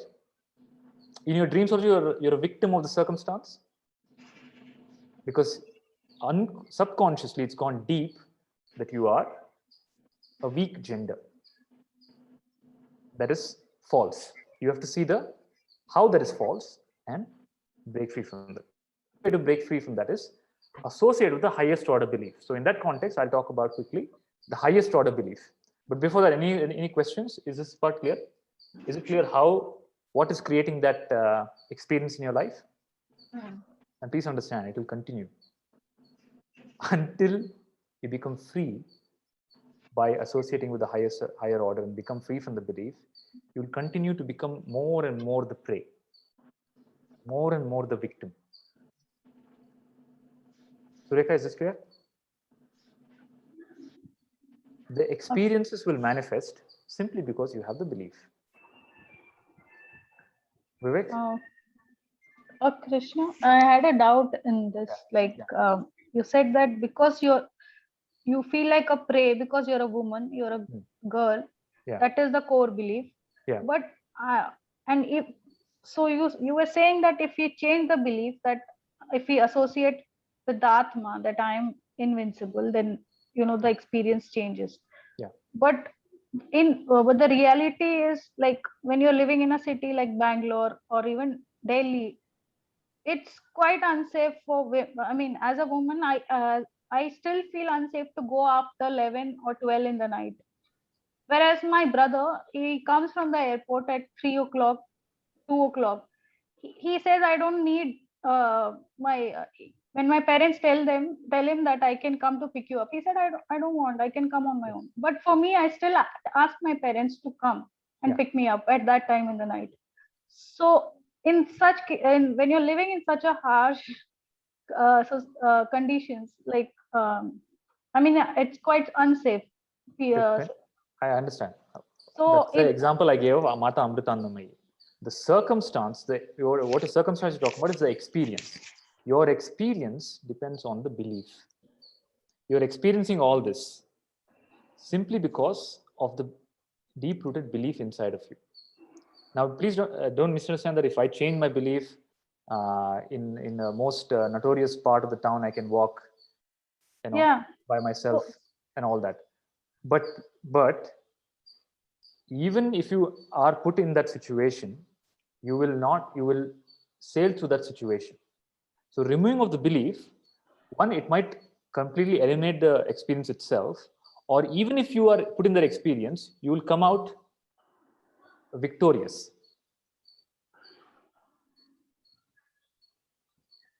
But changing the belief, will it guarantee that such experiences will not happen to me? Changing the belief will absolutely guarantee the disappearance of the inner experience. The outer, you'll figure out a way to handle it. It will also remove the outer experience to a great extent. But if the outer circumstance does appear, there will be a huge difference in you experiencing that before and now. You know what I mean? Yeah. There'll be a huge experience in you. So, for example, are you married? No. You're not married. Let's say you get married, and you have to go through some situation where the gender, you as a woman are under threat. Yeah. Your experience of that situation will be little more better simply because you're married. You'll feel that, okay, there is some support behind me. Yeah. You understand? Now, the support of the self is ultimate. The conviction, the strength, the clarity and ability to resolve any given situation is at its best in a state of self-realization. That's what I'm trying to say. Do you understand what I mean? The experience, you might still be in the same city. You might be in Delhi or some city that is crimes against women are high, but you will no longer be the part of the problem, as in you will no longer be the victim. You will be the part of the solution. You will no longer be the part of the problem. Right now, you're part of the problem. You are the prey. Later, in the same city, you will be the part of the solution. You will be empowering other women. You will be bringing the change. Simply because you have become free from it. Does it make sense? Yeah, it's just that we have to be, I feel that, as a girl, I have to be more cautious. Like compared to my brother who lives in, even though he has to go out in the night, he doesn't think twice. He's not affected by it. But for me, I have to be extra cautious. Okay, should I go or not? I mean, it's already late. I have to, for me, it restricts me in certain ways. So that caution is fine. That caution is same for anybody. Even men in the now it's different. No? Even men can't be safe. Men also can be abused, right? Yeah, but in Bangalore, it's quite high, from what I heard or see in the news and all. Like I said, you become free from the belief, your experience will change. And that experience changing could mean that you get more support system. Right now, you feel that there's nobody to, that belief might, has created an experience, there's nobody there for you. See, if you become free from the belief, it may so happen that, see, the solution I can't tell accurately this is what is going to happen. It could also be that you'll become more than one. Maybe you'll marry somebody who will always be there with you like a bodyguard. You understand? Your experience will change. So when you associate with the highest order belief, all the negative beliefs drop. So since we have very less time, I'll quickly jump into the highest order belief. What is the highest belief a human being can have? Okay. So you heard about all the positive, negative beliefs. What is the highest belief a human being can have? That they are not constrained by any of the beliefs that we currently hold. Okay. So that I am free from all beliefs. No belief is reality. Right? Okay. Simply say that belief is not reality. Yeah. That exactly is the highest order belief. That belief is not reality. Only this, but you cannot, it's not a full sentence. Then what is reality? The highest order belief is not reality. I am the reality. I am self. That consciousness is the reality. Belief is the derivative of consciousness. That is the belief of a Gnani. So the Gnani's belief is that even belief is an illusion. That is why Shankaracharya told, Brahma Satya, Jagat Mithya. Brahman alone is the reality. Jagat, which includes belief, is also Mithya, it's unreal. Now, what greater belief than that? To think that even bondage is unreal. So the highest order belief is the self alone is real and the self is non-dual, Sat Chit Ananda, It is birthless, it's deathless, it's bodiless, it's objectless. And I am that self. The highest order belief is I am God. I am Brahman. It's not a belief, it's a realization. Another highest order belief is that life is perfect. Everything that happens in life is divine. Divine is operating this life. No matter how the life is perfect. What happens if you have this belief?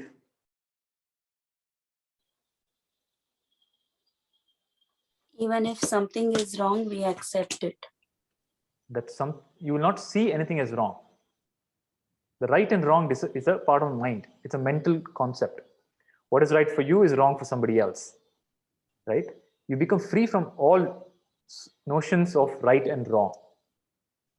Resting in the absolute means to be free from all notions. And in the freedom of all notions, everything is perfect as it is. If there's rain, it's perfect. If there's war, it's perfect. If there's peace, it's perfect. If somebody is behaving a certain way, it's perfect. It's their nature. And this is called the principle of tatata. Have you heard the word called tatata? Tatata is the highest spiritual realization. Tatata means tata. And that's why Buddha is called Tathagataha. His name is, when they refer to Buddha in Buddhism, they call him Tathagata. Tathagata means somebody who's reached to a state where everything is okay as it is. Everything is perfect. Okay. There is a mango. Mango cannot be an apple. There is an apple. Apple cannot be something else. There is a beggar. Beggar cannot be anything else. There is a criminal. Criminal cannot be anything else. There's no choice. A choiceless awareness and a choiceless witness. No intention of changing anything. Because nothing is real. And self alone is real. And whatever is seen is me. I am that. I am consciousness. That is the highest order belief. That belief, holding on to that belief, inquiring into that belief, and also inquiring into the disempowering beliefs. So it has two parts. Vedanta has two parts. Atma, Anatma, Viveka. Atma, Anatma, Viveka. First is Anatma. Whatever is non-self, you inquire and throw it out. This is not me. Body is not me. Mind is not me. Concept is not me. Identity is not me. My thoughts are not me. My emotions are not me. What I call as me is not me. So you step by step eliminate what I am not. Anatma. Anatma Viveka. Discard the Anatma, including the disempowering beliefs. So you look at, there'll be so many disempowering beliefs that will block your external progress in life and spiritual upliftment. Okay? For enlightenment, it's not that you have to become free from all beliefs. There are some deep-rooted disempowering beliefs that prevent enlightenment. Only that you have become free from. Okay? That you become free from by Atma Gnana. So by cutting out what is Anatma. Then Atma, what I am. You say, I am Brahman. And how I am Brahman? You take the validation from the scriptures, from the realized master, and your own experience of meditation and samadhi. And you establish in, I am that. When you establish in reality, you become free. That is called enlightenment. And enlightenment is the formatting of all beliefs. Enlightenment formats your subconscious mind. Formats means it erases whatever beliefs you have carried from many lifetimes. It burns. Gnanagni dagda karmani. It burns all karma. Karma means belief system. Belief system gets burnt. You're free. You're free. All your perceptions become free. Otherwise, your perception is only based on your limited sense organs. Now, no longer you're depending on this perceptions. No longer you're interpreting your experiences. You've become a clean slate. Okay? And your experience is non-duality. Now, right now, you have an experience that you have a deep-rooted experience of a sense of separation. Everybody has a sense of separation? Like how you feel separation now, you don't feel separation. There is no feeling of separation, simply because you have reached the truth. How you have reached the truth? By eliminating disempowering beliefs and by holding on to the highest empowering beliefs. And the empowering belief, transmission of the empowering belief is called Diksha. Have you heard the word called Diksha? Guru gives Diksha. That has been changed to so many mystical things. The Guru touches my head, then something happens, and all those things. Diksha means the Guru transmitting his or her empowering beliefs to you through logic, through vichara, through enquiry, and making you see the truth yourself. It's not a commandment, it is a questioning. And the ultimate Diksha is, who am I? Ask, who is that I that you refer to?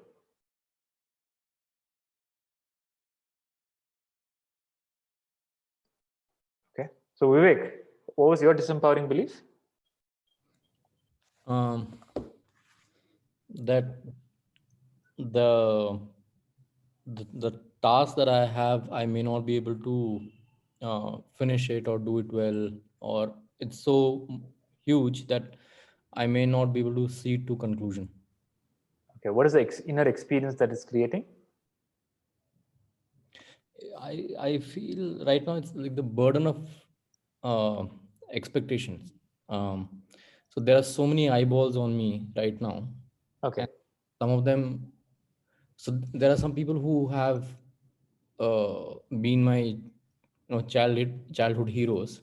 Okay. There was a time when I had expectations from them. Now they're Okay. reversal. Right. So I am afraid to fail them. What is that fear? Fear of failure or fear of persecution?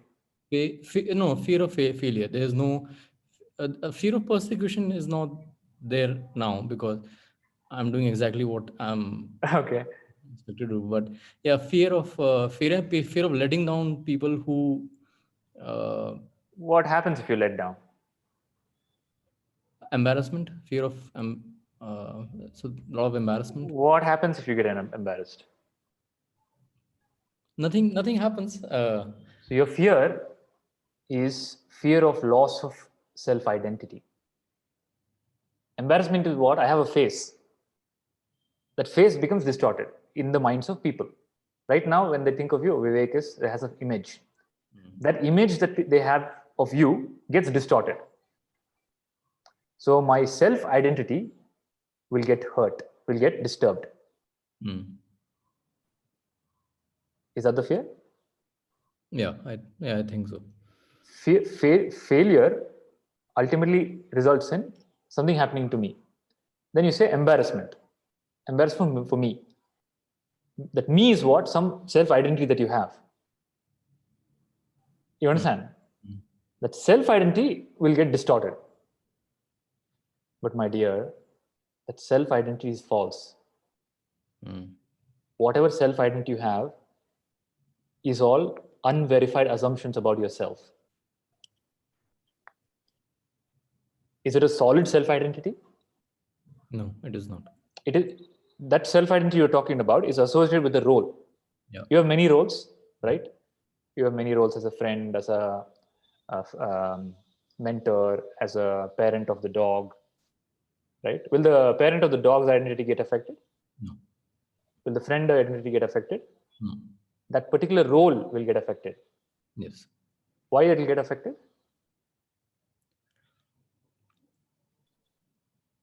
Yeah, because I fear that the way I'm looked upon will change. Why it'll change? Why you fear that? Because you're holding on to that identity much more than other identities. You're paying some special attention to that identity. You understand? I'm just trying to go layer by layer. What is the deep-rooted belief? The deep-rooted belief is that I am that identity. I am this. Okay? And that I am this gets shaken. It'll always shake because it's not real. Only the unreal never shakes. In the cycle, in the bicycle, there is an axle and there's a wheel.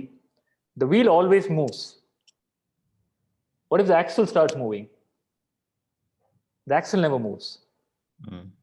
So there is something unchanging that is enabling the changing. You're paying too much attention to the changing. That idea, and you're confusing the changing to be the unchanging.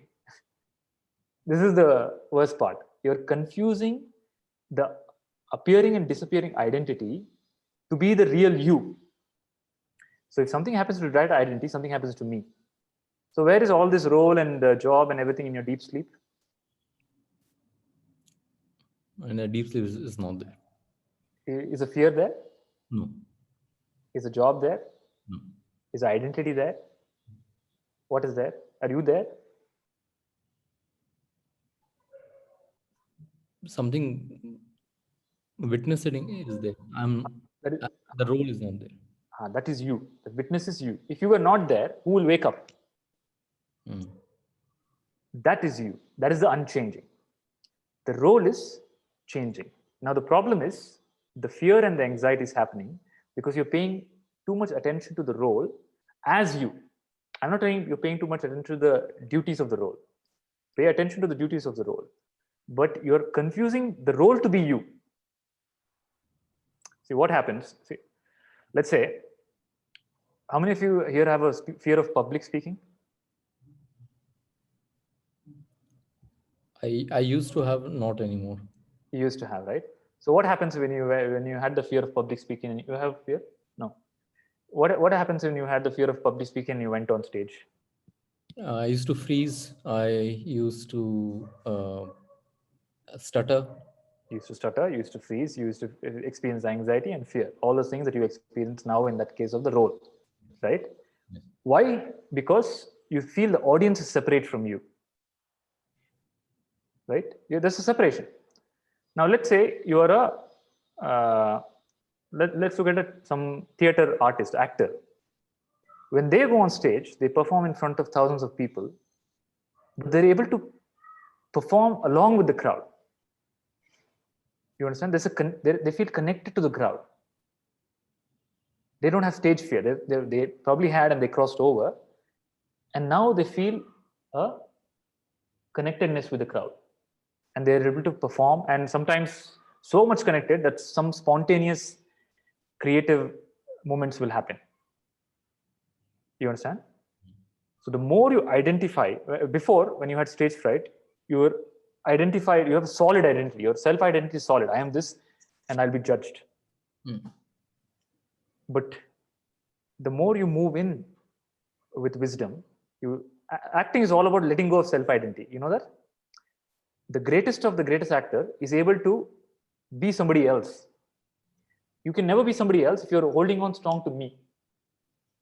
See, you can't act maybe like a great actor, great Hollywood or Bollywood actor, because you will feel like I don't behave like that. I can't behave like that and all. Your self-identity is very strong. But the actor is able to drop the self-identity and say, I can behave anyway. And that's why that makes them flow. All you have to do to become free is let go of stop clinging to your self-identity by seeing that it's unreal, that it can be dropped and still accomplish the task it has to accomplish with more beauty. So you carrying this anxiety and fear and doing the role is like that person on the stage who has stage fright. But you with more relaxed self-identity is like the actor on stage, connected with the environment, able to perform that role without fear of the outcome and create magic in the moment. That is enlightened action. That's what Krishna tells Arjuna to do on the battlefield. Arjuna is solidified. His self-identity is solidified. He had the same issue. Performance, anxiety, fear and anxiety. My identity will get affected. Krishna loosens that identity. He dilutes it. He starts questioning, what? You're not the body, you're not the mind. You're not warrior. It's all divine doing it through you. He questions his source. Okay? So, is that clear, Vivek? It is. The cause is clear. So you have to go to the root cause. The root cause is belief, and the root belief is you're clinging to the identity. And why you're clinging to the identity is because you don't know your real identity. If you know the real identity, you'll stop clinging to the false identity. What is your real identity? Is the identity that you have in deep sleep. When all identities have disappeared, what identity you have? In deep sleep, what identity you have? No identity. But are you there? And that is you. So to retain that awareness in the waking state will make you an actor. That's why Krishna is the best actor. He can be on the battlefield, he'll be a warrior. If you leave him with the gopis, he'll be a romantic or a deity. You leave him with the disciple, he'll become a guru. But if any of these identities, if he starts speaking, oh, I'm good at being a guru, then he'll freeze there. He can't be a good warrior. He can't be a good politician. But he was a good politician. He was a good guru. He was a good deity. He was a good son. He seamlessly transitions into roles because he knows himself beyond the roles. You are not able to let go of the role because you don't know what is your real role. Your reality is self. So, since we have completed the 2 hours, if everybody is okay to continue for until another 50 minutes, we can wrap up the session by going into the subconscious and the conscious. Otherwise, we'll take it to the next session. We'll stop at the belief. This much is good enough for you to inquire into what beliefs you have and associate with the higher order beliefs. So, based on the popular response, we'll take that direction. So, belief is clear so far. So, whoever wants to continue is okay to continue for another 50 minutes. Raise your hand. Continue करना मुश्किल नहीं है, लेकिन I think belief तक आज हो जाए तो सही है. मिक्स हो जाएगा अनकॉन्शियसनेस और वो. नहीं, ये कनेक्टेड है. ये बिलीफ का पार्ट 2 है. अच्छा, तो अभी मैंने बताया बिलीफ क्या है और नेगेटिव और पॉजिटिव बिलीफ क्या है. अब मैं बताऊंगा कैसे एक पॉजिटिव बिलीफ लेकर कैसे आपको जो जीवन चाहिए कैसे उसको सृष्टि कर सकते हैं आप. How to create, since belief is a creative tool, how to use it to your advantage. How to create the life that you want, how to create the world that you want. That's exactly what an enlightened person does. Buddha becomes free from all beliefs. Then he says, now I can create an enlightened world. And he does that. You understand? Krishna doesn't become a subject to Arjuna's belief. On the contrary, he transforms Arjuna to his belief and makes him win the war and creates the reality that he wants. How to create a life that you want. Okay, so how many of you want to continue for another 15 minutes? We can take a break of 5 minutes. I have a question. Kundanji, yes, bataiye. It was titiksha or it is tiksha? No, tatata. Tatata, is that what? Tatata was there. You said first tatata, then you said tiksha. Or diksha and tiksha. It is diksha. Diksha. Diksha is the instruction of the guru. The real diksha means, aksha means eyes. Right. The aksha means the eyes of wisdom. The guru transmits the eye of wisdom, the third eye, meaning the highest order belief. So I heard tiksha. I knew the word titiksha, not tiksha. Diksha. Diksha. Diksha is the grace of the guru. Okay, so let's take a 5-minute break and we'll meet. In Indian time, it's 6:13 now. We'll meet at 6:20.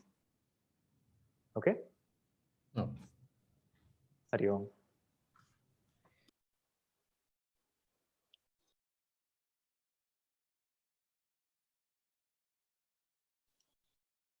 So people who just, Surekha, we're just taking a 5-minute break and we're continuing.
Yeah. Today's was not intense.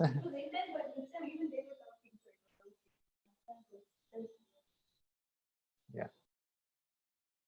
So Akshay, you were saying something.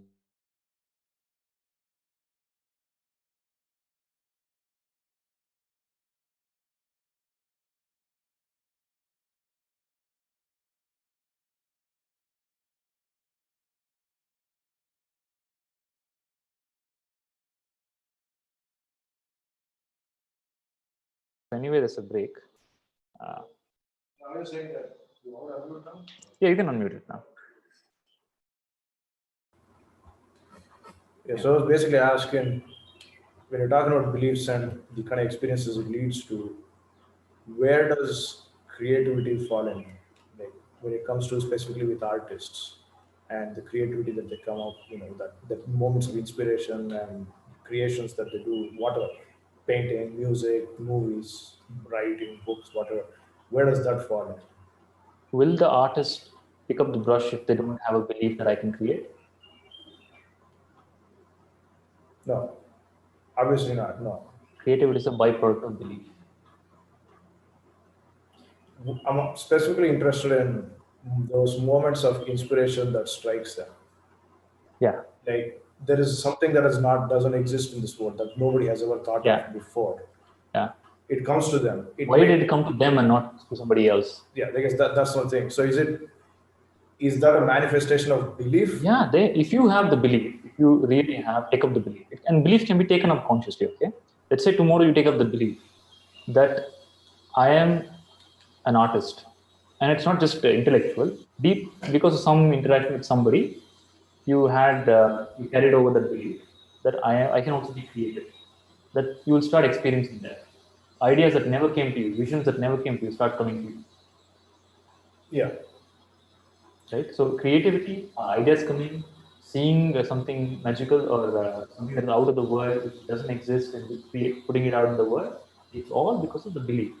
If the person didn't have the belief, they would not even, have that vision. See, I'll give another example. It takes one step further. Those times where I don't claim myself to be an artist, but the few times I have had creative impulses, creative input, and I've manifested something and created something. Those have come from experiences I've had, which I guess you can ultimately lead back to a belief in any case. So you're saying that those creative whatever inspirations or ideas that I got ultimately can be traced back to the beliefs, or should I say the experiences that came out of certain beliefs. No, I won't say experience that came out of belief. It's belief. Experiences are result of belief. I told you, the flow is first belief and then experience, and after that experience, belief is strengthened. That's all. When I say experience, I'm talking about, say, a tragic event, for instance. It can happen. There's no belief in that. It just happened, like out of my control. A tragic event has happened, which has influenced my belief, or which has influenced my thought process, how I think, what has happened to me, and so on. And there are times when, especially in kind of hard, trying times, creative impulses are that much more for a lot of people. And I'm asking, what I'm trying to figure out is those creative ideas that I get, and I know a lot of people who do that. Is that a product of a belief, or is it because of them being in,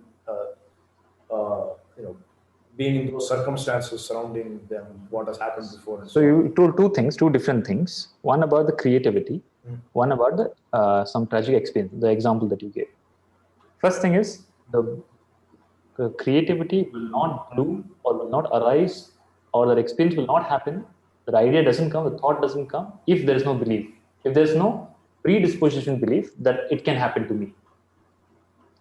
So the person, for whatever reason, has started with, okay, I am a creative person. There is a possibility for me to be creative. I can create things that are not there. That belief brings them thoughts and ideas and inspiration. That is first part of the answer. Another, you told about tragedy. The tragedy didn't lead to the belief. The person ended up in the tragedy because of the belief.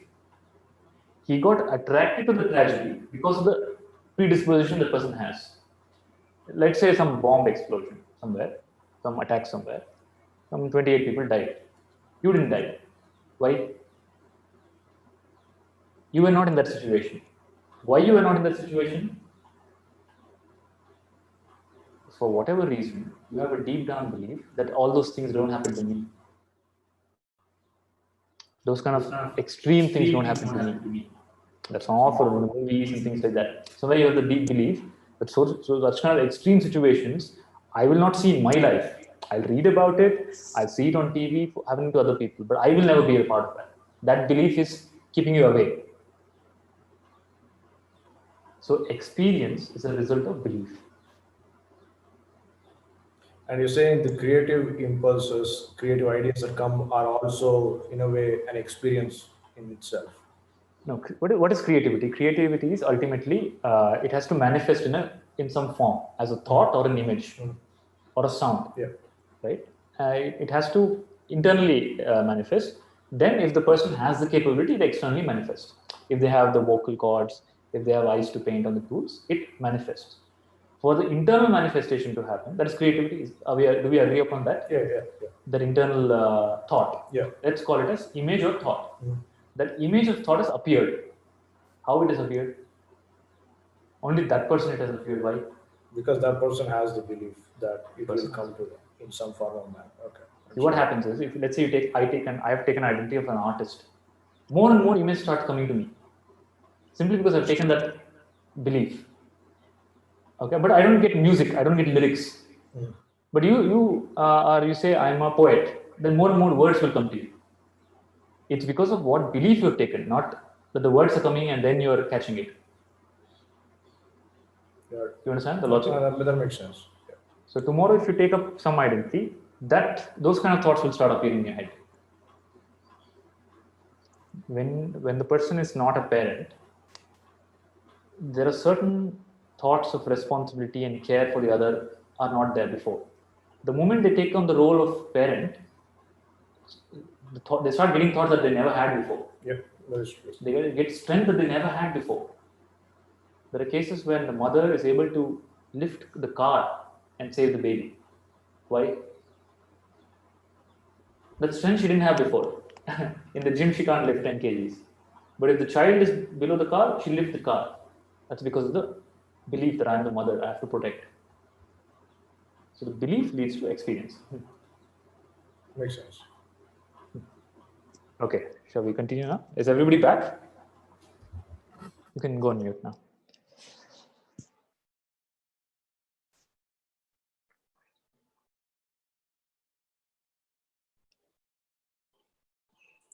Yeah, I'm there.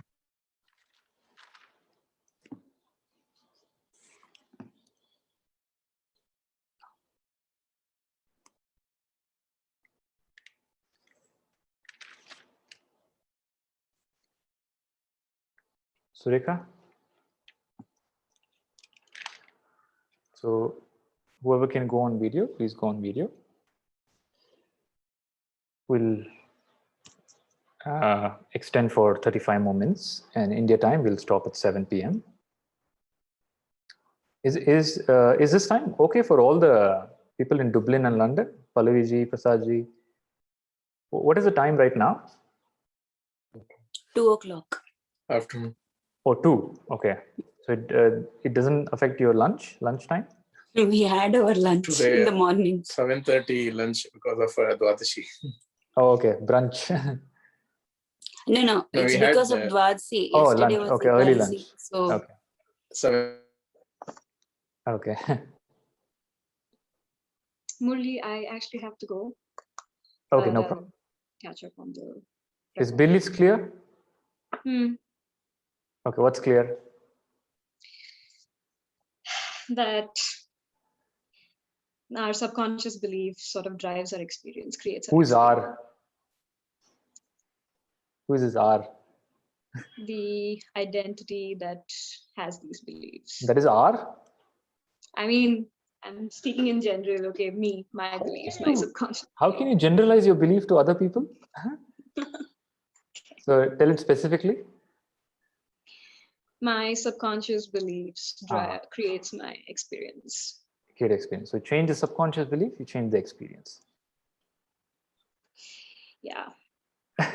So now we are going to enter into the second part of how to do that. You can catch up on the video. All right. Okay. Cool. Thank you. Bye. Bye. Bye. So let's begin. We'll chant Omkara and start. Close your eyes. Chant along with me.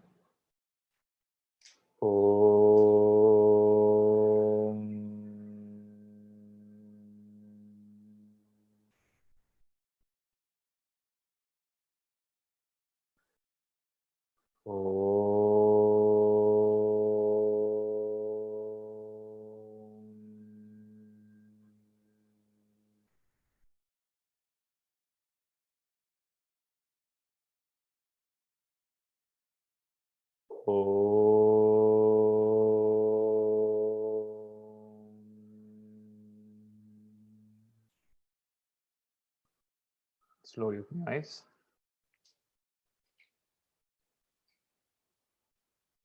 So belief creates the experience. Your belief, you shape your reality with the beliefs. Okay? And you change the belief, you change your reality, you change your experience. There are some unconscious programs running in you that is called unconscious beliefs. They can either be empowering or disempowering. Wherever you are at right now in your life, you have come here because of that force of unconsciousness. And you have no choice. If there is some unconscious belief, negative, disempowering belief sitting in you, it has already pushed you to the state that you are, internally and externally. Okay? Spirituality is about stopping that. No more are you okay with leading an unconscious life. No more are you okay with some force taking care of your life. No more are you okay with programs taking care of your life. You want to take control and you want to become free. Okay, simple example is emotions. So emotion is their unconscious force. No more are you okay with being a subject to uncontrolled emotions. What happens if emotions are uncontrolled? You get into trouble. You create in one instant, your entire life direction gets changed. So very long time ago, there was a popular case about a military person who, in the fit of anger, he shot the lover of his wife. Okay, so in the fit of anger, you can alter your life. It is just to say that if the unconscious force exists, sooner or later, it will create some damage. If not today, tomorrow. It's like a snake waiting to bite, venomous snake. It's just lying there. And that force keeps moving you until you bring awareness and consciousness. So these beliefs are the programs are running. Now we have to understand how the programs are running, how I become free from them, and how I create what I want. So first thing to understand, the belief is in the mind. The basis of the mind is belief. That part is clear? Okay. Now the mind itself has three layers: conscious, subconscious, and unconscious. Okay, conscious, subconscious, unconscious. Where are you right now in these three levels? Conscious, okay. Others? Conscious. You're not. You're in the subconscious. Right now, your body is operating, heart is beating, you're seeing, image processing happening. Who's doing all that? Involuntary. That is just happening is the subconscious mind is taking care of all that. It's an intelligent. It's not arbitrary happening. There's an intelligent happening. that is the subconscious mind is operating. Also, whatever I'm saying, right, you're interpreting. Are you not? You're understanding, you're making sense. You're not making sense from the conscious mind. You're making sense from the existing programs that you have.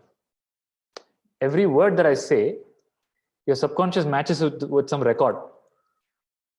Conscious mind is pure, it's in the present moment. But you're not looking at it from the present moment. You're looking at it from the past memory. Okay, if I say something about beliefs, immediately you'll think about something you read about belief in some book, and you will try to match, right? Your subconscious mind is, unconscious is not gone to yet. So conscious and subconscious. The subconscious mind is constantly interpreting. Now, the subconscious mind, the conscious mind is only like 0.5% of the mind. Majority of the mind is subconscious and unconscious. Do you agree or disagree? Yeah. Consciously, you think I'm conscious, I'm a conscious being. I have free will. I can decide to go here or not go here. But the decision is already influenced by the unconscious mind, unconscious forces. You're a victim, you're a slave of the unconscious. Now, the beauty of the unconscious is it is a slave, it is not a master. It doesn't know how to be a master. The unconscious mind, sorry, the subconscious mind, you're a slave of the subconscious, but the subconscious can never be the master. It is designed to be a slave. It is like a computer. Let us understand what is conscious, what is subconscious and unconscious. Conscious mind is your intellect that is aware right now. Okay. Subconscious mind is the mind that is operating your body, that is giving you all your emotions, your thoughts, your feelings. It's a very intelligent machine. It is 10 million times faster and competent and intelligent than the conscious mind. For example, my conscious mind says, pick up the phone. Okay, lift the phone. I have a phone here. Lift the phone. That was a conscious mind. But to make the hand lift the phone, there are a lot of intelligent activities that have to happen in the body. The brain has to send a signal. The heart has to pump the blood, right? The lifting has to happen. Everything has to coordinate. How much of this operation does the conscious mind know? Does the conscious mind know how much blood to pump? Does the conscious mind know which pathway to choose to send the signal? Who is doing all that? Subconscious mind. So the subconscious mind, you will think of something, but by the time you finish thinking, all the instructions have gone to the body to do the task. You understand? You understand? So the conscious mind it's insignificant almost. The real operator is the subconscious mind, and the subconscious mind is a device. It's a machine. It's a highly efficient and intelligent machine. If you tell something, it will do it. Okay. If you tell the subconscious mind with clarity, heal the body, it will heal it. The subconscious mind doesn't understand. It doesn't understand past, future. It doesn't understand positive or negative. It is just there to follow your instructions of the conscious mind. So if you put an input into the subconscious mind, so all of you, for example, all of you pray, right? So some of you pray. Who prays here? Okay. Mitali ji, आप prayer करते हैं?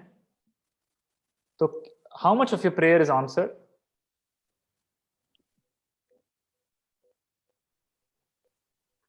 I don't know. So let's say you have a disease, okay, and you're praying, oh God, please give me health. Yeah. That is 5 minutes. But the rest of the 24 hours, what is running in the subconscious mind? I am ill, I am ill, I am ill, I am ill. So what instruction will it, what program will it, what result will it give? Consciously you're telling, I want to be healthy or I want to be happy. Subconsciously what program is running? I am depressed, I am depressed, I am depressed, I am depressed. Krishna ji, हाँ I have a question. हाँ बोलिए, कौन बात कर रहा है? Biplav. हाँ बोलिए. So, like, if I pray and I pray that God, please heal me. I'm ill. Yeah. So, is not it on the contrary? Say 24 hours, it will run in my mind. In that case, all right, I have prayed and now I'm healing up. ऐसा भी तो हो सकता है. नहीं, अगर conscious और subconscious aligned है, तो the healing will happen. All right. But most of the time, conscious and subconscious are misaligned. Consciously, you're saying something. Consciously, you want happiness. Subconsciously, you're crying, suffering. Because you've already put those programs without knowing, unknowingly. You understand? Right now, there is a subconscious force running against the conscious. And that is why you're experiencing what you're experiencing. And you cannot change it with but you're saying, no, I am consciously seeking happiness, but I'm only getting sorrow. No, because your seeking of happiness is one instruction. Sorrow is a million programs are running. I am unwell, I am unhappy, I am unhappy, unhappy. The fact that you're asking for happiness means what? I'm unhappy. Subconsciously, you believe you're unhappy. That is constantly running, and subconscious program, they perpetuate, and the subconscious mind doesn't understand sorrow, happiness, and all that, good, bad. It is just there to fulfill the task. If you say do this, it will do this. Okay. Now there is, because of your unconscious living, you've dumped a lot of distorted programs into the subconscious. It's like a computer. You've bombarded the computer with so many tasks. It is busy doing all those tasks. Then you come and finally tell, okay, no, you have to do this task. But it's already running so many programs. By the time you come and correct it with the conscious mind, your subconscious is filled with distortions. Why? Because it has been put there. And it cannot be changed with the conscious mind. It has to be cleaned at the subconscious level. You understand what I mean? You understand the problem? So consciously you want wealth, but you're experiencing poverty because subconsciously poverty is repeating. And the universe responds to what? Conscious mind or subconscious mind? Universe is superconscious mind. Conscious. Universe is superconscious mind. It is the connected mind, universal field. Universe doesn't ever listen to conscious mind. Conscious mind is thought. Universe responds to feeling. And feeling is subconscious. Thought you have. You just told subconscious is not differentiate between sorrow and this thing. So it's not the feeling, right? No, it doesn't differentiate. It has a feeling, but it doesn't label the feeling. So universe executes the feeling. Whatever feeling is there in the subconscious, without any discrimination or labeling. Whatever you seek in the subconscious, the universe manifests that. Because universe also doesn't understand negative and positive. So God. And conscious mind is conscious. Conscious mind. I'll take example. Conscious mind prays, "Go God, please give me health." Okay. Subconscious mind is filled with disease. Okay, thought of disease, fear of disease, everything. It's only thinking disease, disease, disease, disease. Okay. Conscious mind is health. How much you think about health and how much you think about disease? How much you think about positive and how much you think about negative? Which force is higher? Force of love or force of hate? Negative forces are higher. So you have done so much good to some people. What they'll remember? What good you have done, or what negative you have done? One day you tell abuse them. What they'll remember? The one day, or Negative, negative. So the subconscious mind is filled with various programs that are against possibly the conscious mind, and the superconscious mind listens to what? Subconscious mind. Why is superconscious listening to subconscious? Superconscious would listen to conscious mind, right? Superconscious listens to conscious, subconscious, but the voice of the subconscious is louder than the conscious. I told you, consciously you say in front of God when you go to the temple, oh God, please give me this. But unconsciously throughout the day, your thought pattern is what? Okay, consciously throughout the day, if I have the same thought pattern, means the You conscious cannot have mind. it without fixing the subconscious. It will not. Thought pattern is not your creation. Can you tell me what thought you will have in the next 10 seconds? No, I'm not talking about that. Say for consciously, if I have the same thinking, okay, I want this, or something That's like what that. I'm trying to say. You cannot have that. You cannot have consciously that thought, because for the conscious thought to come, subconscious has to create that. That's why I said 10 seconds later, you don't know what thought will come, because it will come from subconscious mind. Do you know what thought will come from in 10 seconds? Then you will tell, no, I can think consciously this particular thing 10 seconds later, but that also came from subconscious mind. You understand? So conscious, subconscious, unconscious, what is unconscious I'll tell, and superconscious. Superconscious is corrective mind. Okay? And if there's an alignment between conscious and subconscious, whatever you think consciously will manifest, because there's an alignment. The subconscious mind will carry out the task. The job of the subconscious mind is to carry out whatever task you give it. If you tell the subconscious mind do this, the subconscious mind will do. So there are many researchers, medical researchers, where they are able to, the doctor is able to tap into the subconscious and tell the patient to heal some part of the body. And the researchers observed in the cases of multiple personality disorder, patients who have multiple personality disorder, the subconscious mind has so much power that when the person believes that there's somebody else, the color of their iris changes. That is the power of the subconscious mind. You understand? The subconscious mind operates on belief and instruction of the conscious mind. Now, the subconscious mind is already filled with programs. Yeah, Shishadiji? The subconscious mind is already filled with the program. Is it because in the process of asking for something, say something like I ask God, oh, give me 100 pounds. The few thoughts that has come before that, oh, I don't have money, please give me so much. I don't have money, please give me. Because those thoughts have come. Yeah, when you're asking for money, you're saying, I want money. The universe, the subconscious mind reads it as your realities. What are you actually saying? That means I have no money right now. So the no money power is more than I want money. You understand? Your pain of I don't have money is more than the desire of I want money. So what will be the response? No money will be the response. You understand? So what you say, and the problem, there's another big problem. Whenever you say something consciously, you say, I want.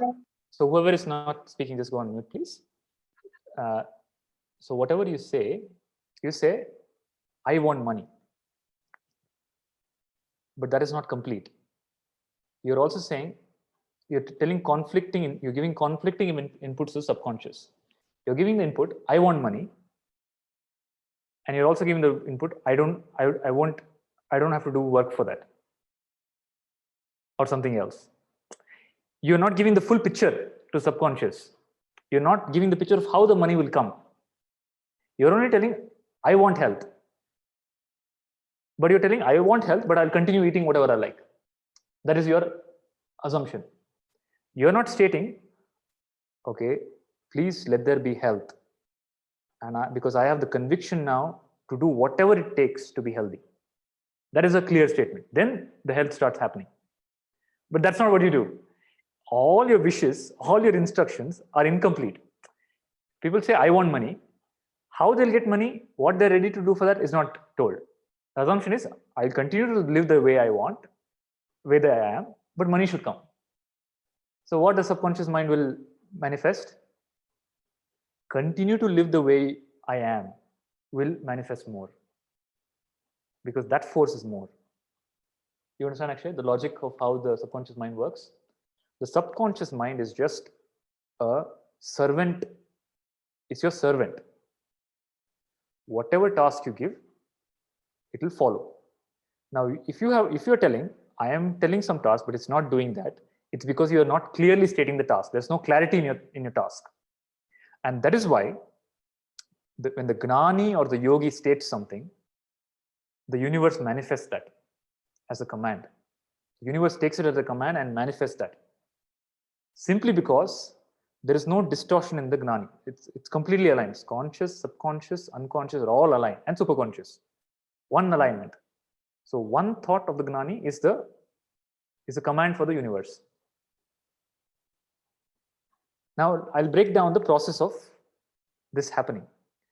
The conscious mind, the solution is the conscious mind needs to have a sankalpa. Right? Sankalpa means intention. The conscious mind is all about intention. The intention, is it always a clear intention? Tell me some desire that you have, Akshay, that is not yet fulfilled. I should retire early. Okay. I should retire early is an intention. Is it a clear intention? Not really. Vague idea. That's why it will not happen. For somebody who is very clear that I should retire early. Why? Because I'm going to dedicate my life for this. Then that retirement, the entire universe will make it happen. Now, how did the superconscious got to know that it's a good idea or vague idea or bad idea? So superconscious didn't come to know. It just, because it is clear, it manifested it. Whatever is in the loudest voice, the superconscious will manifest. For in this case of the person, this person doesn't have any conflict. That's why I told Sankalpa, no? To give you a real life example, Prabhuji, my Guruji, he's when he was at the age of 50, he said, I want to retire because I want to dedicate my life to teaching Atma Gnana. And it happened. Okay? Against all circumstances, it happened because the Sankalpa is so clear. As in what I'll do, there's no vague thing that, okay, if I retire, what I'll do, will I get bored? There's no doubt, there's absolute clarity, conscious and subconscious, and it will manifest. Then if a person thinks bad, very worst something, and if the person is clear about that intention, will that also manifest? That is what is happening in your life right now, no? That's exactly what is happening in your life. Right? You're wishing, you're very clear about the negative. That's what is happening in your life. I think Pallavi, you're not clear. No, I got the question. The question is, if anybody with clarity wishes something bad, will it happen? That is exactly what is happening in most people's life right now. Okay. With clarity, they are wishing negative. Wishing bad for oneself or wishing bad for others? Clarity, they're telling, if I kill these people, I'll go to heaven. They're creating hell now for other people. They're doing it right. You yourself, right? You don't forget about other people. The person who is a little bit of distortion in the head will create hell for whoever is living there.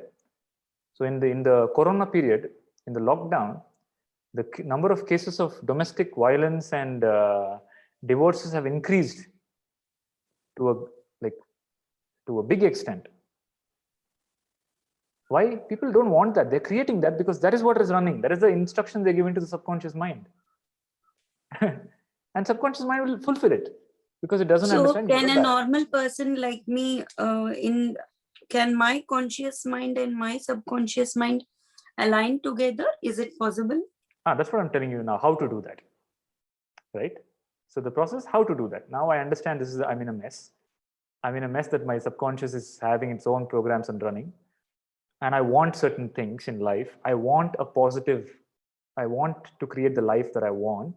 How do I do that? It starts with addressing at each layer. At the layer of the conscious, you need to have sankalpa, a vision, a clear vision of what you want to happen. Okay, and that vision should be, so the sankalpa, it's called sankalpa. The conscious mind is called sankalpa. Clear vision. It's not that, oh, I want money. If simply saying I want money is not the answer, you should be clear. If I have money, what you will do? What you will do with money? You should have the answer for that question. Then you say, no, I'll do charity. Where you will do charity? If the subconscious mind is not clear, it will not manifest. But let's say somebody is very clear. If I have money, this much exact amount, I'm going to donate it this place. That will happen. The force of that sankalpa will manifest that. So it's called sankalpa. Sankalpa is a clear vision of what you want in life. If let's say I'm a genie, I have the superpower right now to give you whatever you want. And I ask you the question, are you clear exactly what you want in life? Pallavi, what do you want in life? Right now, what do you want in life? Nothing. Nothing is I don't know. No, nothing. I think you want clarity about why what you're coming to why you're coming to this class. I want enlightenment. That is there, right? Then you said I nothing. See, there is okay, no clarity. No, I want enlightenment. Why you want enlightenment? What you'll do if you get it? Because there are few reasons. Obviously, one is this bondage, get out of that, and get out of bondage kind of jail, and that main thing. Second one is now I like from childhood I like being intelligent and all that. Okay. Now after your classes I understood that I'm very stupid. I didn't even know that I can't lift my hand. Okay. No, I'm so stupid. I can't do anything. I mean, if the conscious mind, in the case where the conscious mind says, I want enlightenment right now with absolute clarity of what enlightenment is, the process of enlightenment, how it happens, that moment enlightenment will happen. Right now, when you say I want enlightenment, enlightenment is still a very vague idea. You don't know what it is. You only have notions of enlightenment. The moment you become clear about enlightenment, that moment is enlightenment. Okay, so the conscious mind, if you want something, first become thoroughly conscious of the vision that this is what you want. You can't say I want this, I want enlightenment, but I don't want to leave my family. There's some conflicting. Consciously you want something, subconsciously you have some notion of enlightenment. Okay, Vivek, what do you want? So I'm kind of very clear on that note. There's one sector I want the nation to take. We want to become number one. I know not your desire for the nation. For you, what is your desire for you? That's the desire. You want to see the nation. What? Complete the sentence. I want to see the nation get there in my lifetime. Get where? To being number one in that sector. What is the criteria of number one? There's nobody like. In a particular sector. Right? Oh, you said in a particular sector. Okay, fine. So the sankalpa is, your sankalpa should be then, I want to see is wrong. The moment you say I want to see, what command you're given to the subconscious mind? That I'm not seeing it now. That means make it happen in the future. That future will never come. Subconscious mind will keep waiting for the future to make it happen.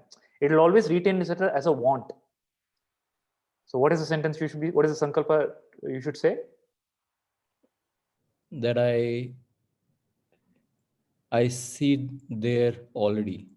I see the nation becoming number one in this sector, and I am going to contribute with my skills. If you do not have a part in that sankalpa, it is invalid sankalpa. You should have a role in it. Yeah. Okay, and you should say as if it's already started happening. It is happening, and I am seeing it. Please understand, you are Brahma, you are the creator. If the moment you say I want it to happen, it will never happen. So sankalpa is vision. And at the level of conscious mind, it is clarity of thought. Okay, be extremely clear of what you want. I see the nation becoming number one, and it is backed up with logical elements that it is, and I'm going to work towards it. It is not fantasy. What is the difference between sankalpa and fantasy?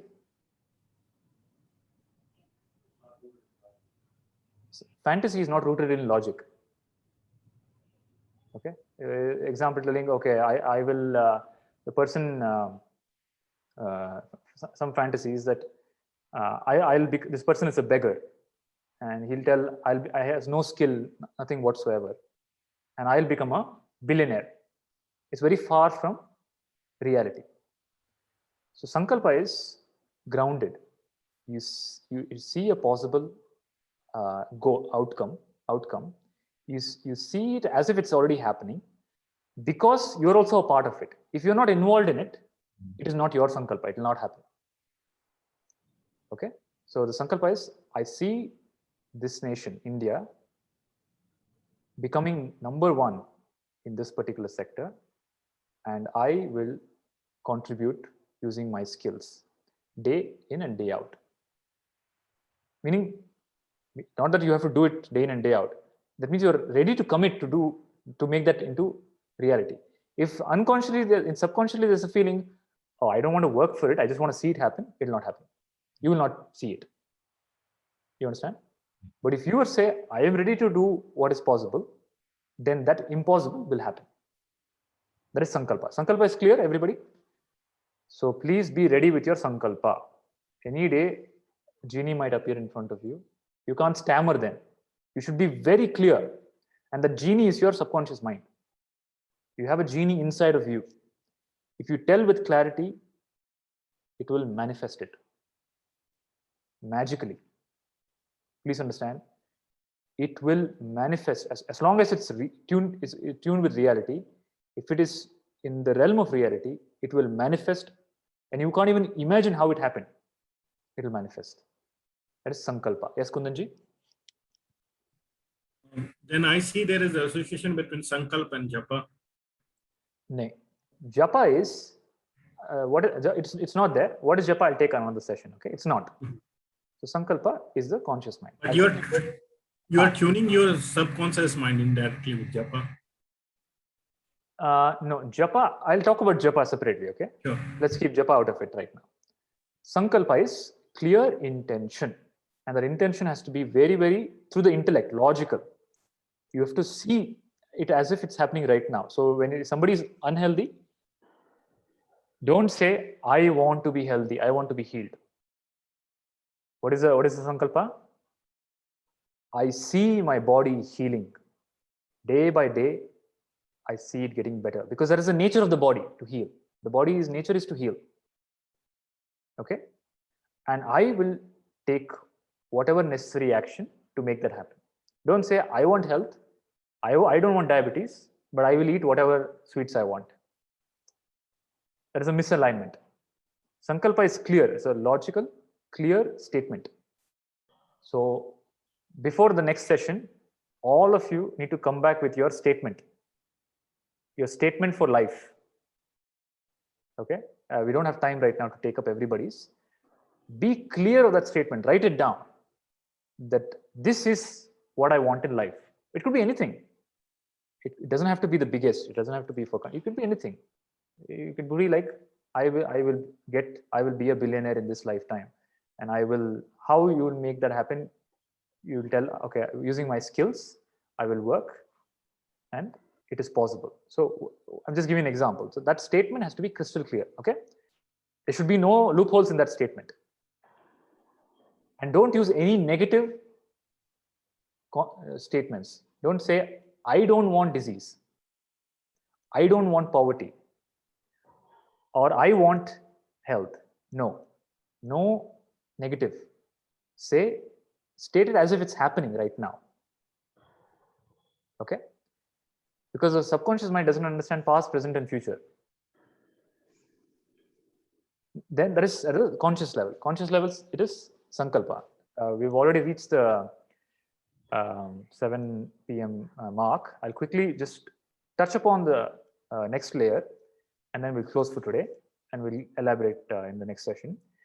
At the conscious level, it's sankalpa. You have to have sankalpa. At the subconscious level, you have to put the sankalpa as image. The subconscious mind works on images. Picture. You have to visualize and give it as an input. If you can't in your imagination see that, how will it manifest outside? You understand? If you say, I want to see the country number 1, you have to probably visualize, okay, there's some conference where they're invited the leader of that country and they're recognizing that country as a number 1. You understand, Vivek? You have to concretize that sankalpa as a vision, as some incident, real incidents happening, some external real event image, because subconscious mind responds more to images. You understand? You have to visualize it. And this visualization is called shrishti. You have to create it in you first. If you don't create it in you, in your imagination, how will it create outside? So you have to create it. If somebody is creating, asking for health, you have to be able to visualize you standing in front of a mirror as if it's right now and feeling that your body is healthy, you have a six-pack, all those things, okay? So you have to build the six-pack in your mind first. Then it will happen outside. So Shrishti is clear, Sankalpa is clear. Sankalpa, Shrishti. This Shrishti is the instruction to the subconscious mind. Through picture, you're instructing that this is, and not again, that this is going to happen. But this has already started happening. In the people who are in that conference have already, they're working towards that. So that is the level of Shrishti. So you Shrishti, you create the Shrishti in your, as an instruction in your subconscious. Then this Shrishti and Sankalpa will lead to Anubhava. Anubhava is manifestation. You will experience, Anubhava is experience. The intention and the vision will lead to experience, Anubhava. So the process of life is, you're already having some Anubhava right now. Okay? Why you're having that Anubhava is because you did some unconscious Sankalpa and unconscious Shrishti. All the images that you saw in the movies and stories, you started imagining yourself in those situations, and that's why you ended up in those situations.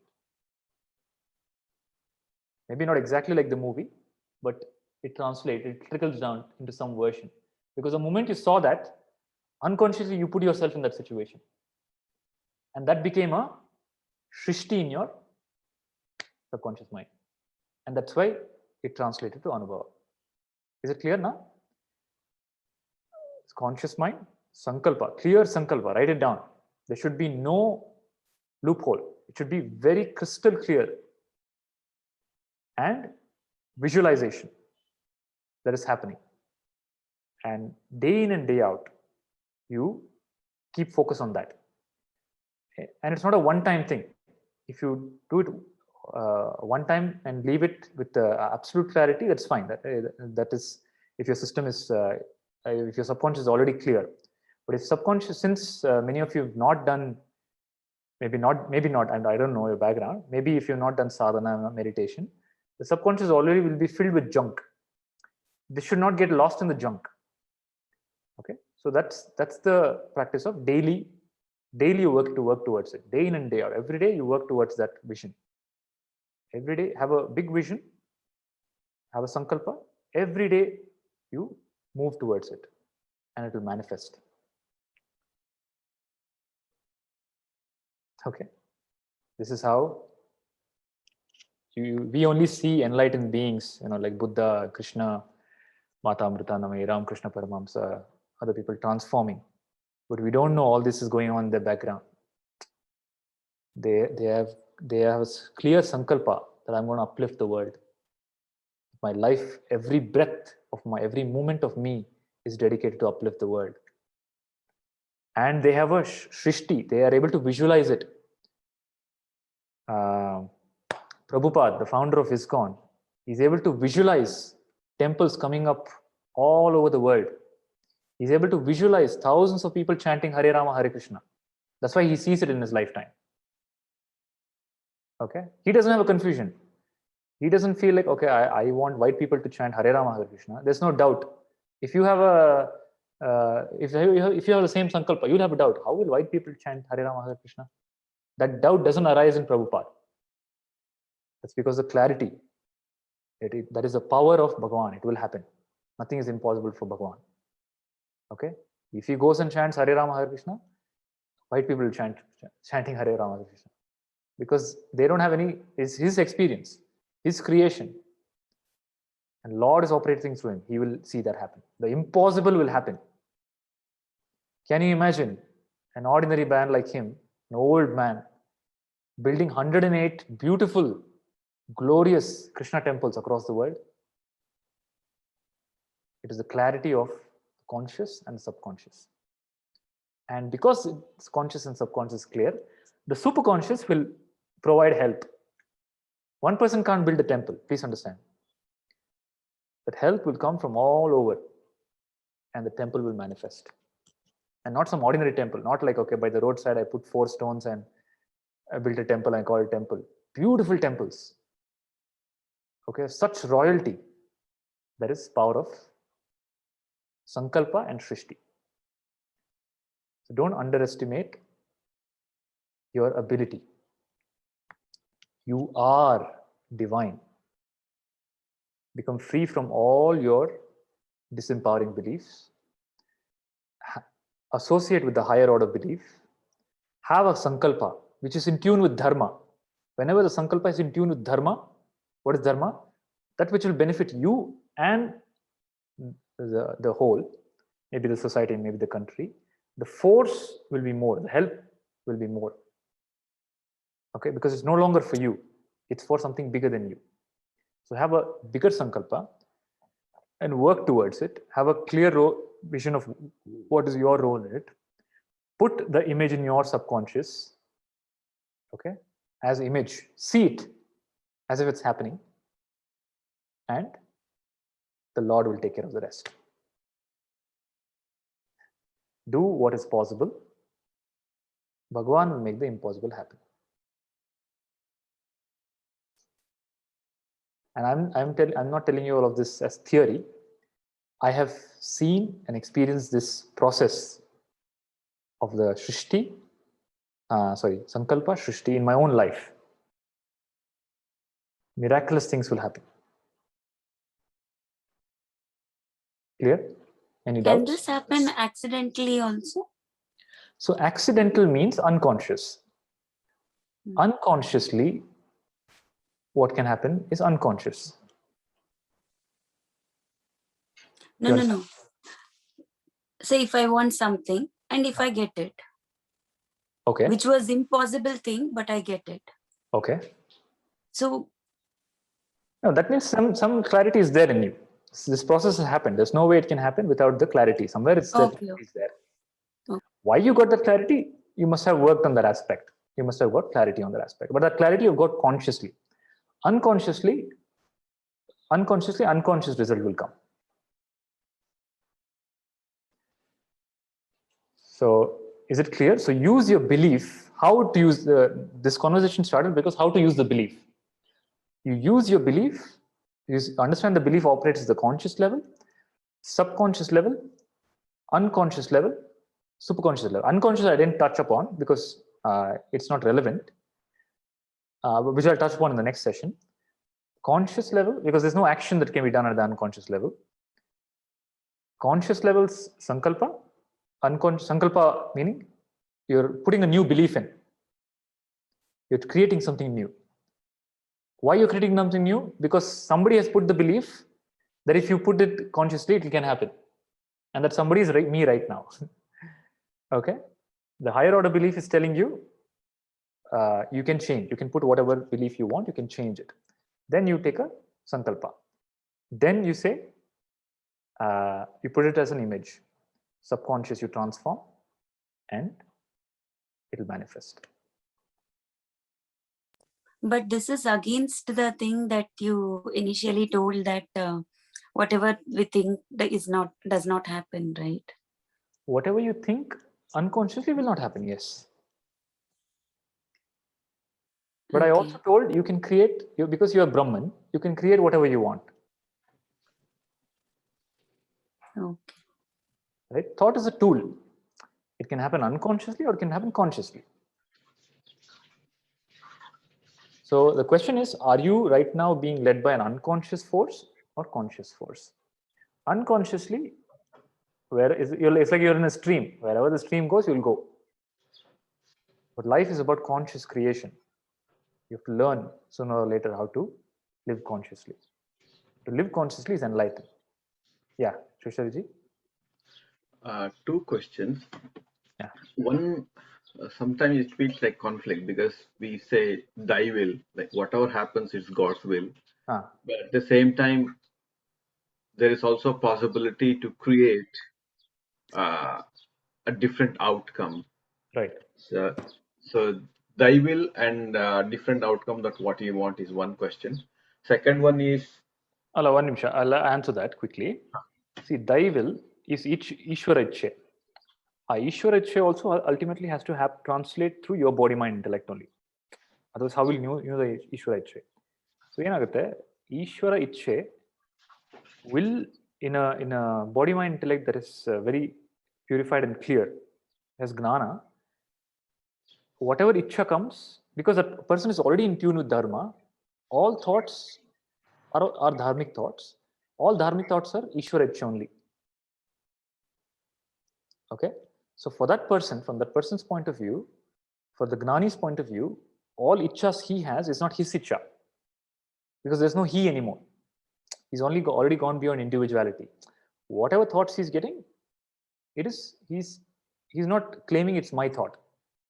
It is universal thought. So Buddha gets a thought that I have to teach. It is not his thought. It is a Ishwara Ichche. Ishwara himself, there is no more Buddha there. Ishwara himself is using Buddha's body. Right? But until that happens, you can tune to Ishwara Ichche. You can match Ishwara Ichche by tuning to Dharma. The more you understand Dharma, the more your intentions match universal intentions. Does that clarify? yes. So it's like, to tell it in a different way, how do I say it is my will or is it his will? How do I say it's my Ichcha or Ishwara Ichcha? You see, what you're asking for, will it benefit you and the whole? Formula apply madi. The formula is Atmano Mokshartam Jagatithayacha. Will it do Atmano Mokshartam? Will it liberate you? Will it uplift you? And will it uplift the whole? Then it is Ishwara Ichche. If it is distorting the other, if it is distorting you, then it is ego.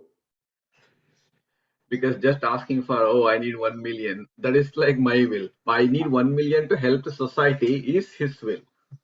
That is 1 million to help the society, and it will be very clear how you'll help and all those things. And please understand, in Ishwara Ichche, it will not be like once I get 1 million, I'll help all the people. That is not real. That person who will say that will already be helping people with his 10,000 rupees. I will help people when I get 1 million is a fantasy. It's unreal. I will do more than what I'm doing right now is Ishwara Ichche. That person, if he's already doing charity with his 10,000, then he will do charity, more charity with 1 million. That 1 million is only a means, but he's already engaged in the action, in his sankalpa. If he's not engaged in his sankalpa today, it's a fantasy. And that's exactly what happens to every single people who tell, I will do social service or I'll do service after I become billionaire. I will get enlightenment. I will do something after I get enlightenment. So what they're saying is, it's not my reality right now. Once I reach that state, it'll happen, which will never happen. You understood? You understood the problem. So person who is not doing charity with the 10,000 rupees he has, can you really expect him to do charity when he has 1 million? If he's not able to part with 10,000, how will he part with 1 million? He's fooling himself. But a person who has sankalpa will be doing that, what he's intending for that moment. He's already doing it at some scale. He's not waiting. That waiting is only to do it at a much bigger scale. That's all. See, for example, Vivek, he's already in his sankalpa. He's already working towards in some capability. He's already doing that. So possibility of his sankalpa coming true is very likely. But for somebody else who says that, might not be so, because they don't know what is their role. And it's not a reality for them. It's an infatuation. So my will, thy will, formula apply ಮಾಡಿ ಆತ್ಮನ ಮೋಕ್ಷಾತಂ ಜಗದಿತಾಯಚ. So people go and kill themselves and hundreds of people in the name of God. Okay, they'll tell it's God's will. It's not God's will. It's a distortion. The formula is, does it bring peace to me and to other? If it brings disturbance, it is ego. If it brings peace and joy and upliftment, it is dharma. That's why dharma is dharayati uddharaye iti dharma. That which uplifts you and protects you is dharma. Yeah, next question. So just one moment. So I've taken the extra time. So those of you, I'll take up question and answers now. Those of you who want to drop, we'll continue the conversation in the next session. For those who have questions, and we're anyway having some question and answer, if you're interested in the question and answer, you can stay. For those of you who want to drop, Hari Om. Next question. Hi Krishna ji. This side. Sorry, I'm not on video today. So for a brief time, my son was with me, and he was also listening to just 10 minutes back the subconscious and conscious mind discussion we are having. And I was just telling him, because almost a year back I was reading a book about the power of subconscious mind, right? And he was asking me what is in it, and I was just explaining him like what you believe, and if you think and dream about doing that, it will eventually fall in place. Right. So that was a kind of and today also the same discussion was going on, and I was just telling him, see, this is what I was discussing with you a year back. So but then he is dreaming, he's in class 10th now, and he is very infatuated and very much into, he wants to become a pilot. Right. So but then in India, what he has gathered from all his research, that it takes 40-50 lakhs to become a pilot, to study, because there's no formal lot many institutes which teaches what to become a pilot. So he's kind of asking me how I will become, because 40-50 lakh obviously I cannot spend. So how, even if I think of becoming a pilot day in and day out, and also if I study well and I keep myself physically fit, but then end of the day I cannot study because I don't have 40-50 lakhs, how will I become a pilot? Even if I think in my subconscious. So I was unable to explain him. Right. So the desire has to be validated against reality. First thing you need to do is, has he met somebody in real life who's a pilot? Viplavji? One second, sorry, my phone hang. No, he not in person, but then he is in Instagram. He's following one of a French pilot. and he is in constant in discussions with him, and he shares his, and he also, the pilot also shares his flying experiences, and whenever he's going to fly any flight that day, he shares his flight route, and there's one app which you can view it. Right. So he follows that, so he's very closely, in that way he is in touch. Yeah. So consciously, the principle of sankalpa is you have to remove all doubts. The sankalpa is doubt free, right?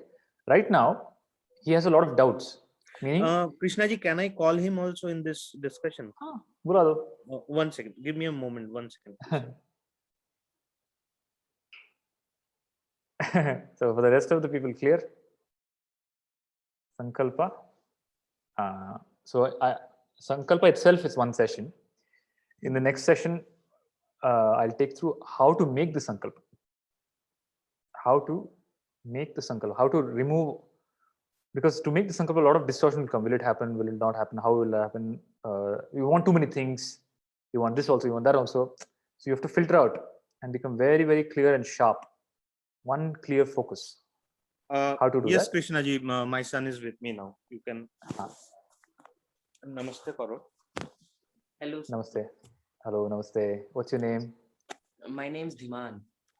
Dhiman. Hi. So, are you all in the same house? Mithali ji, Biplav ji, Yes, and yes.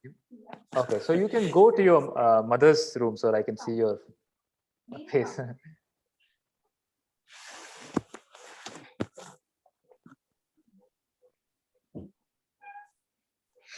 Okay. Namaste. Hello. Hello. तुम्ही So, आता yeah. लाविये ना?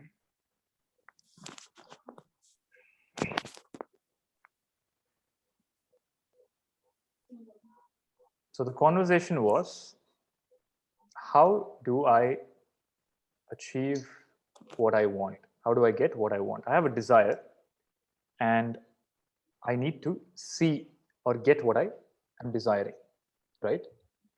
And the whole session was, all this is in your hands, right? As long as the desire is realistic, as long as the desire is in tune with reality, and as long Yes, as I it's, was listening for some time. I was sitting with my father. so I'm just recapping, just to doing a quick recap. Yeah, sure. So it is possible, and it is possible using the power of the subconscious mind and the power of the higher wisdom of the scriptures. Okay, and when I say scriptures, that is the message of the Bhagavad Gita, the Upanishads, and the Vedas. All right. So how this happens is, first thing is, you have a desire. What is your desire? My desire is to become a pilot in future. Why do you want to become a pilot? Because that has been my passion for a long time. Why? Passion means what? Why you want passion to become? Means I want to pursue this career because every day would be better if I was just soaring in the sky and seeing everything as from a high above. Okay. Yeah. So you like the idea of being in the air, flying in the air. Okay. Why should you be you can be a passenger, no? You can probably be a rich man, own your private jet, you can still fly. But I can just be a pilot and earn for what I like doing. So you are saying, I want to make a living doing what I like. Yes. Okay. So you want to earn money by flying. Yes. So if somebody has to pay you to fly, you have to have the skills. First is you have to get the skill, and to get the skill, your father spoke about many challenges. There is a huge fee and many other things, and there will be many other criteria also to become a pilot. And he was saying that you are in touch with somebody, some pilot from the. He's already a pilot. He's from France, I guess. So the process.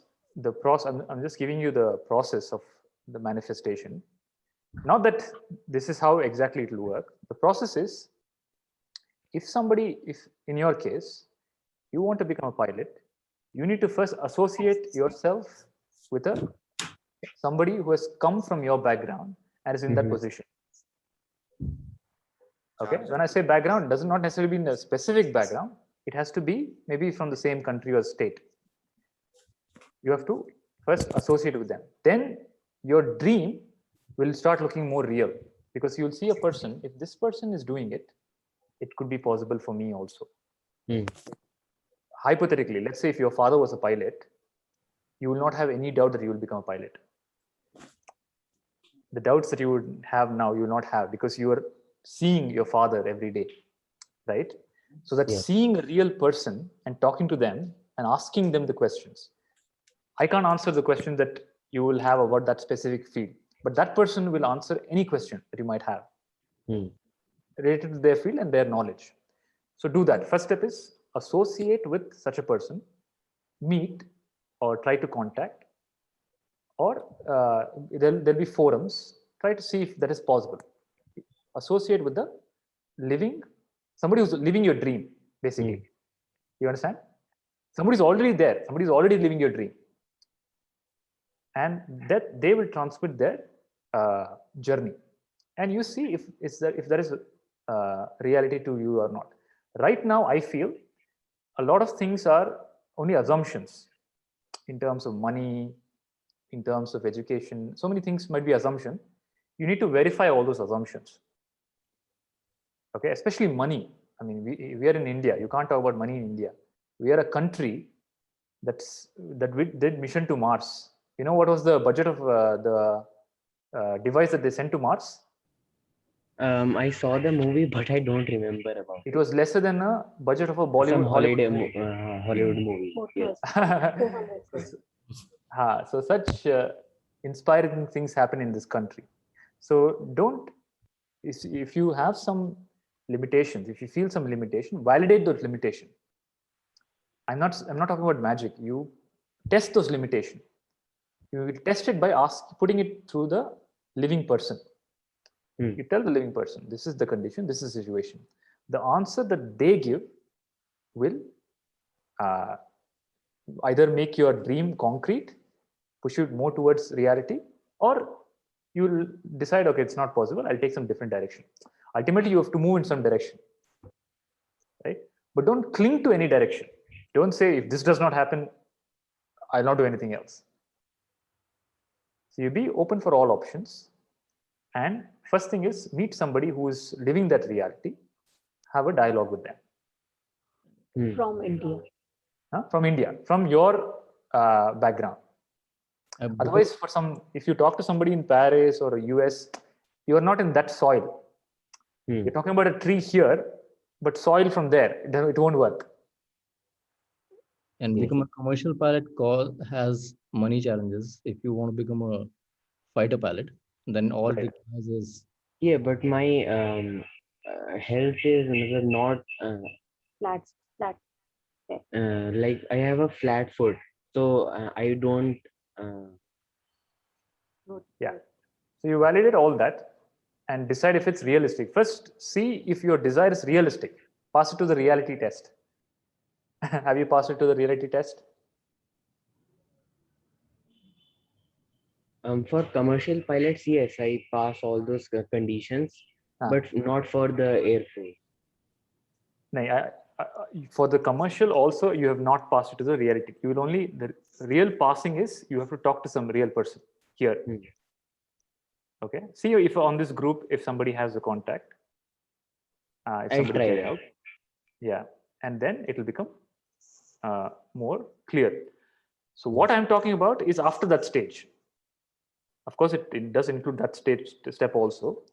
But after that, if the person says, okay, you are eligible and we can make it happen, and you also see everything can be arranged, then how to make it manifest and how to not derail is the part of the subconscious mind.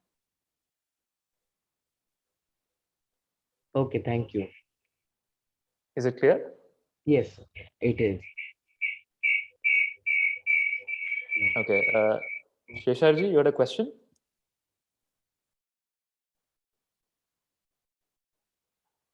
Anybody else has a question, or shall we close?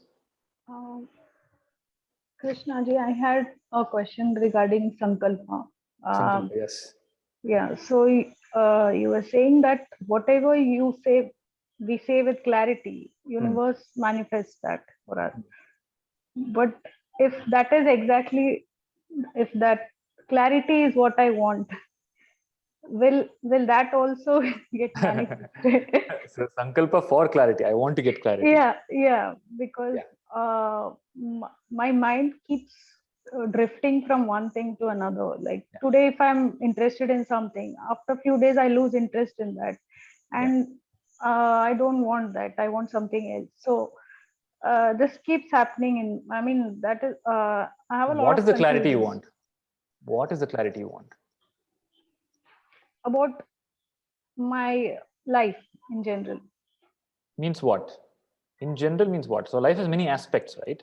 Right.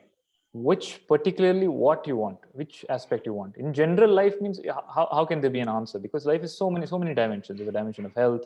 There's a dimension of psychology. There's a dimension of career. There's a dimension of relationship. There's a dimension of spirituality. Which dimension you're talking about? Like overall, I see that I tend to get confused. Like let's say today I want to get married, and after some days I feel no, maybe it's all too much of baggage. And Okay. So even in then my say, profession, I have a lot of so you confusions. have to address it one by one. Each dimension has to be addressed individually. It's not see, when you have a specific organ, if you have a heart problem, heart block, you can't give generic vitamin tablets for the generic health of the body. Can you do that? Let's say there's a block in your heart and you're eating vitamin tablets for the generic well-being. Will it help? No. That specific heart problem needs some surgery or some some solution. So if you get the example of marriage, you can say, I want clarity whether I should get married or not. That is fine. That is fair enough. And even in other aspects, I was all of them. going through Address all of them individually. But let's start with one. Which one do you want to start with? Tell me one now.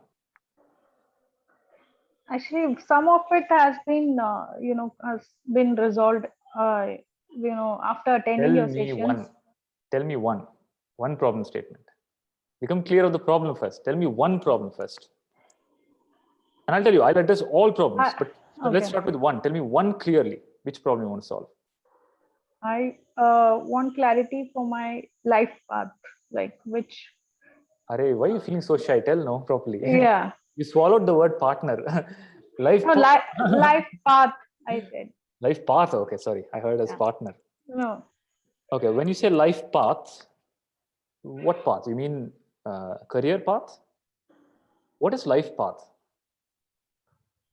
It's a very vague term. That's why. Subconscious, see, please understand, you're giving this instruction to the subconscious mind. Subconscious mind, life path, it will tell it's going fine because everything is life path only. You have to specify, which path. Life path, I can tell you answer. Generic answer is your life is going in the right direction because it cannot go in any other direction. Even the direction that you feel it's wrong is actually right. That is the right for you. You are always going only towards growth, evolution. There is no way you're going backwards. So that is your life path. Generically, you're already going in the right direction. Now tell me, what else is there? Life path, there's no problem at all. You're in the right path. There is no other path you can be on right now. I'm not able to specify, but overall, like I was almost on the verge of quitting my job and I wanted to take a break. Why? See, your pain is the pointer to its clarity. The pain is pointing clearly. Whatever hurts you, that is the point. That is the point you have to look at. What is hurting you? What brings you the most pain and suffering? That is what you have to address first. What is bringing you the most suffering? Tell me that dimension. We'll address that dimension. Or maybe I can take it offline with you because I'm not able to articulate exactly which is the pain point or what so is that's what I leading told to you. the By the next Yeah, by the next session, all of you become clear of that aspect, one sankalpa. If you're not able to tell the problem, if it's too many, if the problem itself is blurred, how will the solution be? How will the sankalpa be? Sankalpa also will be arbitrary. That's the beauty of disease, The disease brings the mind into the present. Disease actually is a blessing. It makes the mind so clear. The person cannot think anything apart from the disease. When you have back pain, you're so focused in the present moment because of the pain. And you have clear sankalpa, I want to be free from the pain. So like that, you tell me, what is the distortion or gap in your life? Which aspect? You can think about it. You can either tell it in the next session or offline or wherever.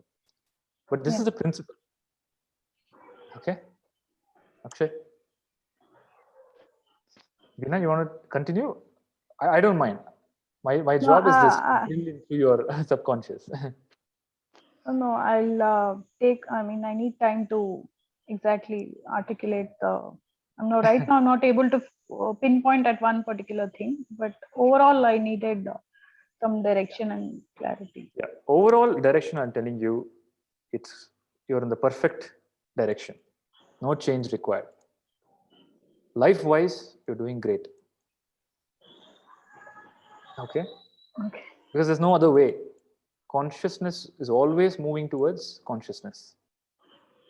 There's nowhere to go in consciousness. So anybody else? Padmashri ji? Namaste, can I ask? Yeah, Shishar ji na? ಹೌದು. One ನಿಮಿಷ. Padmashri ji, you're also Kannadiga, Padmashri ji? Kannadiga. Clear ಆಯ್ತಾ ಎಲ್ಲ? Clear ಆಗಿದೆ. ಏನೋ doubts ಇದೆಯಾ? Doubts ಅದೇ ಇದೆಲ್ಲ ಹೇಗೆ ಅದನ್ನ ಇಷ್ಟ ದಿನ ನಾವ್ ಅನ್ಕೊಂಡಿದ್ದಕ್ಕೂ ನೀವ್ ಹೇಳ್ತಾ ಇರೋದಕ್ಕೂ ಅದನ್ನ ಸ್ವಲ್ಪ ತಿಳ್ಕೊಳ್ಳೋದಕ್ಕೆ ಟೈಮ್ ತಗೋತಾ ಇದೆ ನನ್ಗೆ. ಅಲ್ಲ, ಇಷ್ಟ ದಿನ ಅನ್ಕೊಂಡಿದ್ದು ಎಲ್ಲ ವ್ಯರ್ಥ ಅಂತ ಗೊತ್ತಾಯ್ತಾ? ಹೌದು, ಅದು ನಿಜ. ಪ್ಲಸ್ ಏನಂದ್ರೆ ಆ ಟೈಮಲ್ಲಿ ನಾನು ನೀವು ಹೇಳ್ಬೇಕಾದ್ರೆ ಫುಲ್ ಕಾನ್ಸಂಟ್ರೇಷನ್ ಕೇಳ್ತೀನಿ. ಅದು ನೆಕ್ಸ್ಟ್ ಸೆಷನ್ ಬಂದು ಇನ್ನೊಂದ್ ತಿಂಗಳಾದ್ಮೇಲೆ ಇರತ್ತಲ್ವಾ. So again back to normal. ಆಯ್ತು, ಸ್ವಲ್ಪ ವಾರ ಒಂದು ಡೋಸ್ ಕೊಡೋಣ. ಅದಕ್ಕೆ ನಾನು ಗ್ರೂಪ್ ಅಲ್ಲಿ ಏನೇನೋ ಮೆಸೇಜ್ ಹಾಕ್ತಾ ಇರ್ತೀನಿ, ಸ್ವಲ್ಪ ಡೋಸ್ ತರ. ಇಲ್ಲ, ಅದೆಲ್ಲ ಓದ್ತೇನೆ, ಸ್ಟ್ರಾಂಗ್ ಡೋಸ್ ಕೊಡೋಣ ನೆಕ್ಸ್ಟ್ ಟೈಮ್ ಇಂದ. ಅದೆಲ್ಲ ಓದ್ತಾ ಇರ್ತೇನೆ. ಅದೇ ಅದು ಮಾಡೋದು, ಅದು ಅನುಸರಿಸೋದು ಅಥವಾ ಅದನ್ನ ಹೆಂಗೆ ಅದನ್ನ ತಗೊಳ್ಳೋದು ಅಂತ ನನಗೆ ಕರೆಕ್ಟ್ ಆಗಿ ಅದು ಮನ್ಮರ್ಕೆ ಆಗ್ತಾ ಇಲ್ಲ. ಅಂದ್ರೆ ಅದೇ ಪೂರ್ತಿ ಮನ್ಮರ್ಕೆ ಆಗ್ಬೇಕಲ್ವಾ, ಅದು ನಾವ್ ಅದನ್ನ ಫಾಲೋ ಮಾಡ್ಬೇಕು. ಶ್ರವಣ ಮಾಡ್ತಾ ಆಗುತ್ತೆ, ಅದು ಒಂದಿನ ಆಗಲ್ಲ. ಶ್ರವಣ ಮಾಡ್ತಾ ಚೇಂಜ್ ಆಗುತ್ತೆ. ಅದಕ್ಕೆ ಬಟ್ ಅದ್ ಬಿಟ್ರೆ ಹಾಗೆ ಪುನಃ ಅನ್ಕಾನ್ಶಿಯಸ್ಗೆ ಹೋಗ್ಬಿಡುತ್ತೆ. ಅದೇ ಆಗದು. ಇವಾಗ ನಾವು ಇದು ಸೆಷನ್ ಅಲ್ಲಿ ಇದ್ದಾಗ ನೀವ್ ಹೇಳಿದೆಲ್ಲ ತುಂಬಾ ಚೆನ್ನಾಗಿ ಅನ್ಸುತ್ತೆ. ಅದು ಸೆಷನ್ ಮುಗಿದು ಇನ್ ನೆಕ್ಸ್ಟ್ ಮಂತ್ ನೀವ್ ಕೇಳಿದಾಗ ಎಲ್ಲ ಹೋಗ್ಬಿಡುತ್ತೆ. It will be like mind will be blank. ದಿನ ಮಾಡ್ಬೇಕು. ದಿನ ಶ್ರವಣ ಮನನ ನಿಧ್ಯಾಸ ಸಾಧನ ಮಾಡ್ತಾ ಇರ್ಬೇಕು. ಹೌದು. ಸೊ ಶೇಷಾಜಿ ಹೇಳಿ. The sankalpa and srishti, can we say it is also kind of a belief? ಹೌದೆಲ್ಲ ಬಿಲೀಫೇ. It's belief only to create what you want. It's a conscious belief ಅಷ್ಟೇ.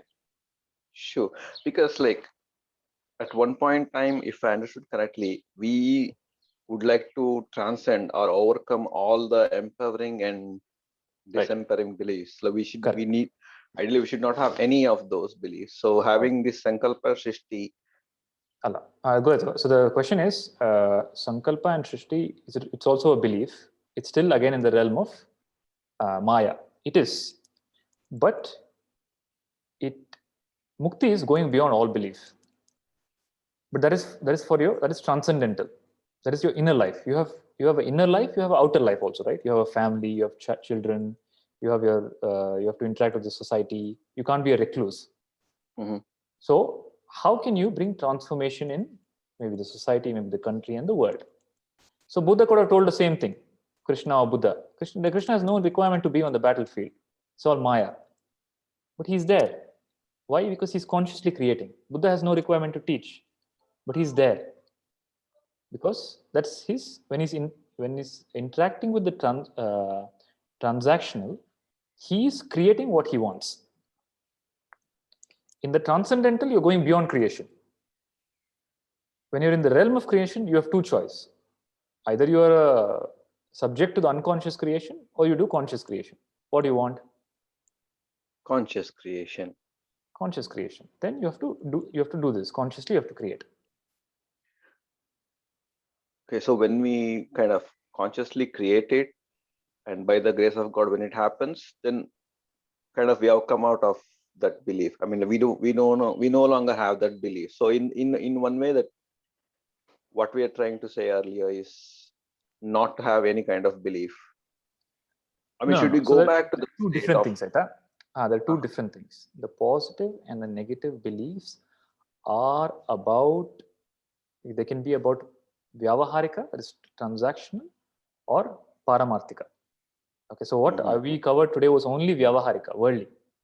Okay, so I asked you positive and negative belief. All this is related to your interaction with the world. People have positive and negative beliefs about paramarthika. Example, and there is no such thing as enlightenment.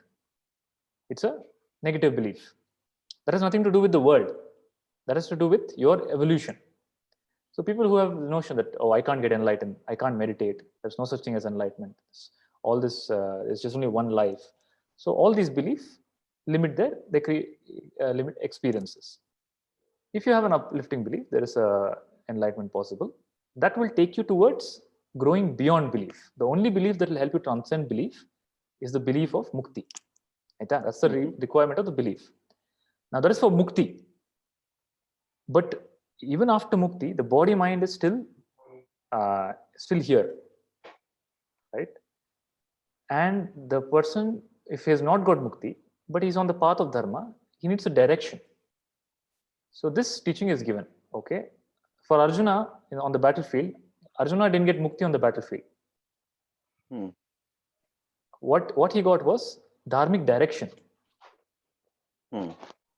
That belief, the uplifting and higher order belief, gave a dharmic direction to Arjuna, which made him eligible for mukti. Okay. So this teaching of belief, altering the belief system, uplifting belief, is all for having a beautiful outer life. But if somebody says, I don't care about the outer life, I only care about Brahman, only direct Vichara Marga is given. All this is not given. All this is given for a holistic approach, but we can't be that. Realistically, can you become a recluse? It's not possible. Maybe after 90. In the sense, like, even after receiving sannyasa, I don't know. It can be. It won't be like leaving today. everything. It's not the reality. Today, it's not the reality. So today, this is the teaching. Correct. So maybe by next class, you have some light behind your head, and I see that, okay, you don't need interaction with the world. You can't interact with the world. Direct Vichara Marga is given. That's why I told, no? Brahmavid, Brahmavara, Brahmavarenya, Brahmavarishta. For Brahmavarishta, none of this, what belief, what creation, he'll tell what country, nothing is real. What Maya are you talking about? But that's not the case. Sure. Is it clear? Did your question get answered?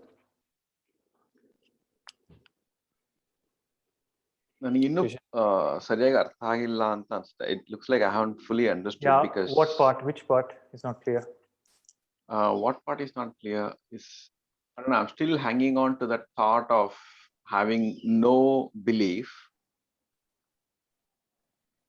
So if I understand correctly, like when we say we should not have any belief, we should not have any belief of transactional in nature, but we can have a belief that will help us uplift. No. So you're getting it wrong. So let's start. where you are is you already have beliefs right now. You already have a lot of disempowering and empowering beliefs. That's where you are right now. Right? Is that right? Yes. ಈಗಾಗಲೇ subconsciously ಏನೇನೋ programmes ಓಡ್ತಾ ಇದೆ. They're creating thoughts, they're creating patterns, they're creating experiences, they're creating emotions. Correct. There's an unconscious force running. First, come out of the unconscious, come to the conscious. First, come to awareness by mastering the body, mind, intellect, and by getting some relief in your external life. Come to a harmony with your external life, peace. Then, and by doing dharma, in the process you're doing dharma, by dharmic living and all that, your mind gets purified. It becomes eligible for mukti. And when the teaching of Atma Gnana is given, the wisdom flowers. But if you say with clear conviction that I don't want all this, I only want mukti, the mukshatva is burning inside you, that is what will happen. You will directly skip the step to that. But nature won't allow, from what I see, for you.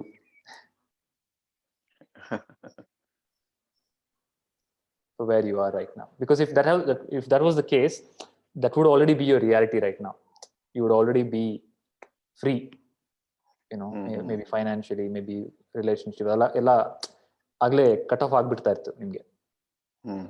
You'll be at the exit door. But this doesn't mean, this is not putting a limitation on Jivan Mukti. Jivan Mukti has nothing to do with belief. You can be a Jivan Mukta and still create what you want. So don't mix up Jivan Mukti and belief, okay? This is to understand the disease. Jivan Mukti is the state or solution or the your reality, which is the reality even now. Even though the unconscious belief, subconscious nadita idru, your reality is Paramatma only. Nothing has happened to that. Nim swabhavage ಏನು change ಆಗಿಲ್ಲ. Your inner state is Satchitananda only. Right? We are only talking about changing the conscious mind. ಅಷ್ಟೇ. Sure. ಧನ್ಯವಾದಗಳು. Thank you. ಇವಾಗ clear ಆಯ್ತಾ? Yes. ಮುಕ್ತಿಗೂ ಬಿಲೀಫ್ಗೂ don't mix it up. Mukti is I am Brahman. Brahma Satya, Jagat Mithya. Jagat Mithya includes belief also. Jagat Mithya includes Sankalpa, Shrishti, Anubhava, all three. You understand? Maya includes Sankalpa, Maya includes Shrishti, Maya includes Anubhava. But I am telling, and even the Krishna in the Bhagavad Gita is telling, anyway it's Maya, no. Create what Maya you want. Why you're suffering the Maya? Make Maya blissful. Either way, as long as your body is there, you have to experience Maya. Might as well experience the Maya that you want. You understand? So, like, you know, this having no belief, then it is a mukti. But till that point in time, I mean, even after that also, it is possible to have this, you know, belief of sankalpa. But absolutely no belief andre ಏನಾಗುತ್ತೆ, the body and mind will drop, because the body exists also as a belief. Please understand. Atha, the body is also a belief. If the gnani is able to is not even able to hold the belief the body is real, that moment of mukti will be the moment of parinirvana, death. Okay, but that's not the case with all gnanis. Many times, most of the times, gnana barutte, salpa beliefs will be there. Some beliefs will be retained by the existence to use that body of mind of the gnani for loka kalyana. And whatever I spoke today is from that belief system, higher order belief system. What is that belief system? Of a gnani who has a body, who is interacting with the world, and who is creating using the higher intelligence. You're tuning to that. We are not talking about the gnani who has gone beyond all belief, including the belief that body exists. Avaga gnani cannot interact. Gnani cannot even breathe, because breath is also a belief. Okay. So, in the ಅಷ್ಟು level current purification reality, ಬಂದ್ಬಿಟ್ರೆ So in the current reality, is we don't need to aim for having no belief at all of any kind, but we can create consciously, we can have some beliefs and create a better life for us Absolute and no for belief is others. parinirvana. Absolute no belief, that is erasing the subconscious completely, is parinirvana. Even the concept of body is gone. Oh, okay. So we don't need to take it to that level, but at least begin with having no disempowering belief, then slowly You can't also. reduce. Even if you want to, you can't. That requires, I told you, in the case of Buddha, he purified his system for 500 years. Sorry, 500 lifetimes. That requires a very deep cleaning. Adhe kelsa, that is a full-time work. It's sitting in vipassana, observing the body, observing the mind, sitting in lot and samadhi. Okay, you sit in gnana samadhi for a long time. Traditionally, it's told that if you sit in gnana nirvikalpa samadhi for 21 days, the body will drop. The gnani will not be able to even hold the body. But see, all these things are not individual. Okay, you can't will and do it. Nature won't allow. Just surrender, and the mukti path, you surrender. This is whatever's in your doing. All this is in your control. Belief, changing, altering the belief. Take care of that. Mukti anyway is moksha moolam guru kripa. It is a result of kripa. There is no way you can do anything and get it.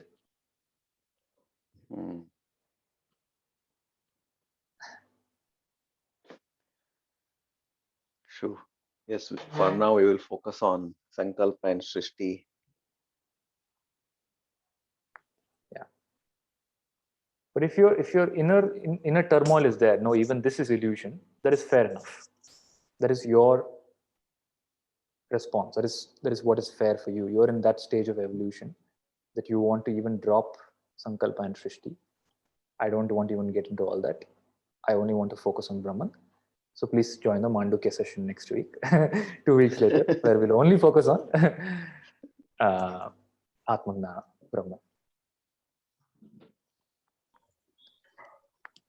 I want to add one point. So I was saying that I was seeking clarity, and this actually happened to me around 2 years back.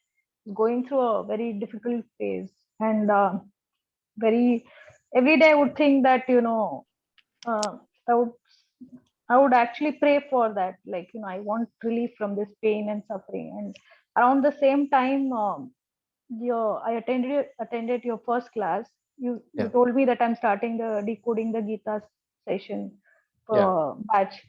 So coincidentally, it happened around the same time, and after that, I think I started getting more of I became more peaceful, and a lot of questions, my inner questions and doubts were answered. So thank you so much. I think so that was your subconscious belief. Yeah. So your subconscious belief that one is seeking, conscious seeking, that I want to be, I want some solution. What the solution is, you don't know. Yeah. Because there's no way you can imagine this solution. Yes. But the subconscious urge created this body to give you a solution. So that is the power of your subconscious. Yeah. Now when you told me about the Sankalpa, and I just recollected this, and it just happened coincidentally around the same time I started attending your classes, and a lot of my questions were answered. And very good. Yeah. So next session you answer my question, okay? What is the Sankalpa? Yeah. Okay. Any other questions? Vivek, clear? Yes, clear. Is the session useful? Yeah, very useful. I'm very concerned about whether the session useful or not, because so many people are attending for so many hours from all across the world, especially you were involved in such important work. You have to take time off. I want to make sure that Yeah, no, there's no, real value. yeah, no, the sessions are very useful. When I have not been able to attend, I have not attended. Right. But like every opportunity I get to attend, I attend only because it helps a lot. Okay. No, Krishnaji, these sessions were really very, very helpful. And these days, I'm absolutely at peace. I mean, 1 year back, 1.5 year back, if I recall the kind of turmoil I was going through, and after 1.5 years, I don't feel like I don't even think about those things. And honestly, I have completely changed from inside. I feel the peace inside. That is the actual change which has occurred to me. And simultaneously, I have doing lots of other spiritual practices which has been given to me. We have taken actually we are Dikshit from Ramakrishna Mission, and way back 2010. But then, yeah, first time we didn't realized the value of all right, we have taken, because my parents were also Ramakrishna Mission Dikshit. So I have also studied from Ramakrishna Mission school, so it was kind of natural to me to take the Diksha. But then I during the course of time, I realized Diksha is not what it's like my will. Yeah. Just because I want to take Diksha or want a guru, I'll get a guru. It's not like that. That I have realized. Yeah. And these days, the belief on guru is so strong and so true that as we pray every day, we pray like Parabrahma Guru prayer. What we do, actually, I believe my guru is the God, ultimate God, and I have completely surrendered all my. Why should I bother what I am doing? So I these days, honestly, I don't bother at all. I just keep doing what I have to do in a conscious mind, that I should not harm anybody. That's it. I don't think, and everything is falling in place. So Wonderful. I don't feel like talking also. Earlier I used to talk much, but these days you keep on asking questions, ask any question. But honestly, I don't have any question. Why should I ask? So, and during the course of your discussions with many, and lot of answers gets answered anyways. Yeah. So, but yes, it has helped, and I keep on looking forward to your sessions. Very happy to hear. So silence is a true sign of real transformation. I don't know if it's that, but then yes, I feel like that. I mean, the peace, I have never realized the peace. I mean, what actually the peace? Earlier, peace means there's no noise. You are sitting in a silent, place where you will not hear anything. So, but now I actually realize what is peace. Living in Ghaziabad, you can understand. I can experience the peace, what actually the peace is. So I'm really I'll say it has transformed me a lot. Wonderful. हमें भी कुछ दो. Please. Prasad ji. Help She us has with left actually. Allah, Prasad is there. Yeah. No, absolutely. As Vipravji was saying, I have no questions, I think. And I've started, whilst I do all the religious things, but there are no prayers. I don't say any prayers. I don't ask for anything. Right. That is one biggest transformation I've seen since I started joining your sessions. Again, it was very accidental for me also. I mean, my wife said, Pallavi said, she's quite interested in all these social media, groups and all sorts of things. So she said, there is something about Geeta. Do you want to join? And I was like, okay. And she said, there is a recording that I can share with you that one class has already happened. I said, okay, that's fine, because I was in the middle of lockdown. There was, had more time actually. So I said, yes, why not? And then the first session was very, very impressive. And then I thought, okay, yeah, I should join the next one actually. And then that's when it started. And then the more and more, it was actually going on top of the head initially. Because I was always into more religious than spiritual. So, which is why I think, also because of the So brain. belief is clear. Today's belief. Yeah, I mean, I don't have any belief in the Yeah. sense like there's nothing actually. I mean, for me, I quite always think actually I try to take myself back actually to the core. That you're not this body and mind. So and you can feel that. I mean, many a times. Although Right. the monkey mind keeps coming back to Yeah. the material thing, but then deep inside somewhere okay, yeah, everything just happens. So there's nothing that needs to be kind of done or thought consciously or whatever. It just Right. happens. Whatever needs to happen, happens. Yeah. And it's just watch really. I think. Yeah. Very nice. Thank you for sharing. So, if there are no more questions, shall we close? The next session will be the Mandukya Upanishad, session 5. We'll take up deep sleep and Nirvikalpa Samadhi in the next session. Okay. So thank you all for extending and Thank you, Guruji. sharing with me for such a long time. Let's Thank you, just Krishna. chant Asatoma and close. Asatoma Sadgamaya Tamasoma Jyotirgamaya Mrityorma Amritam Gamaya. Om Shanti Shanti Shanti. My pranams to all. Hari Om. ಧನ್ಯವಾದ. Hari Om. Hari. Hari Om.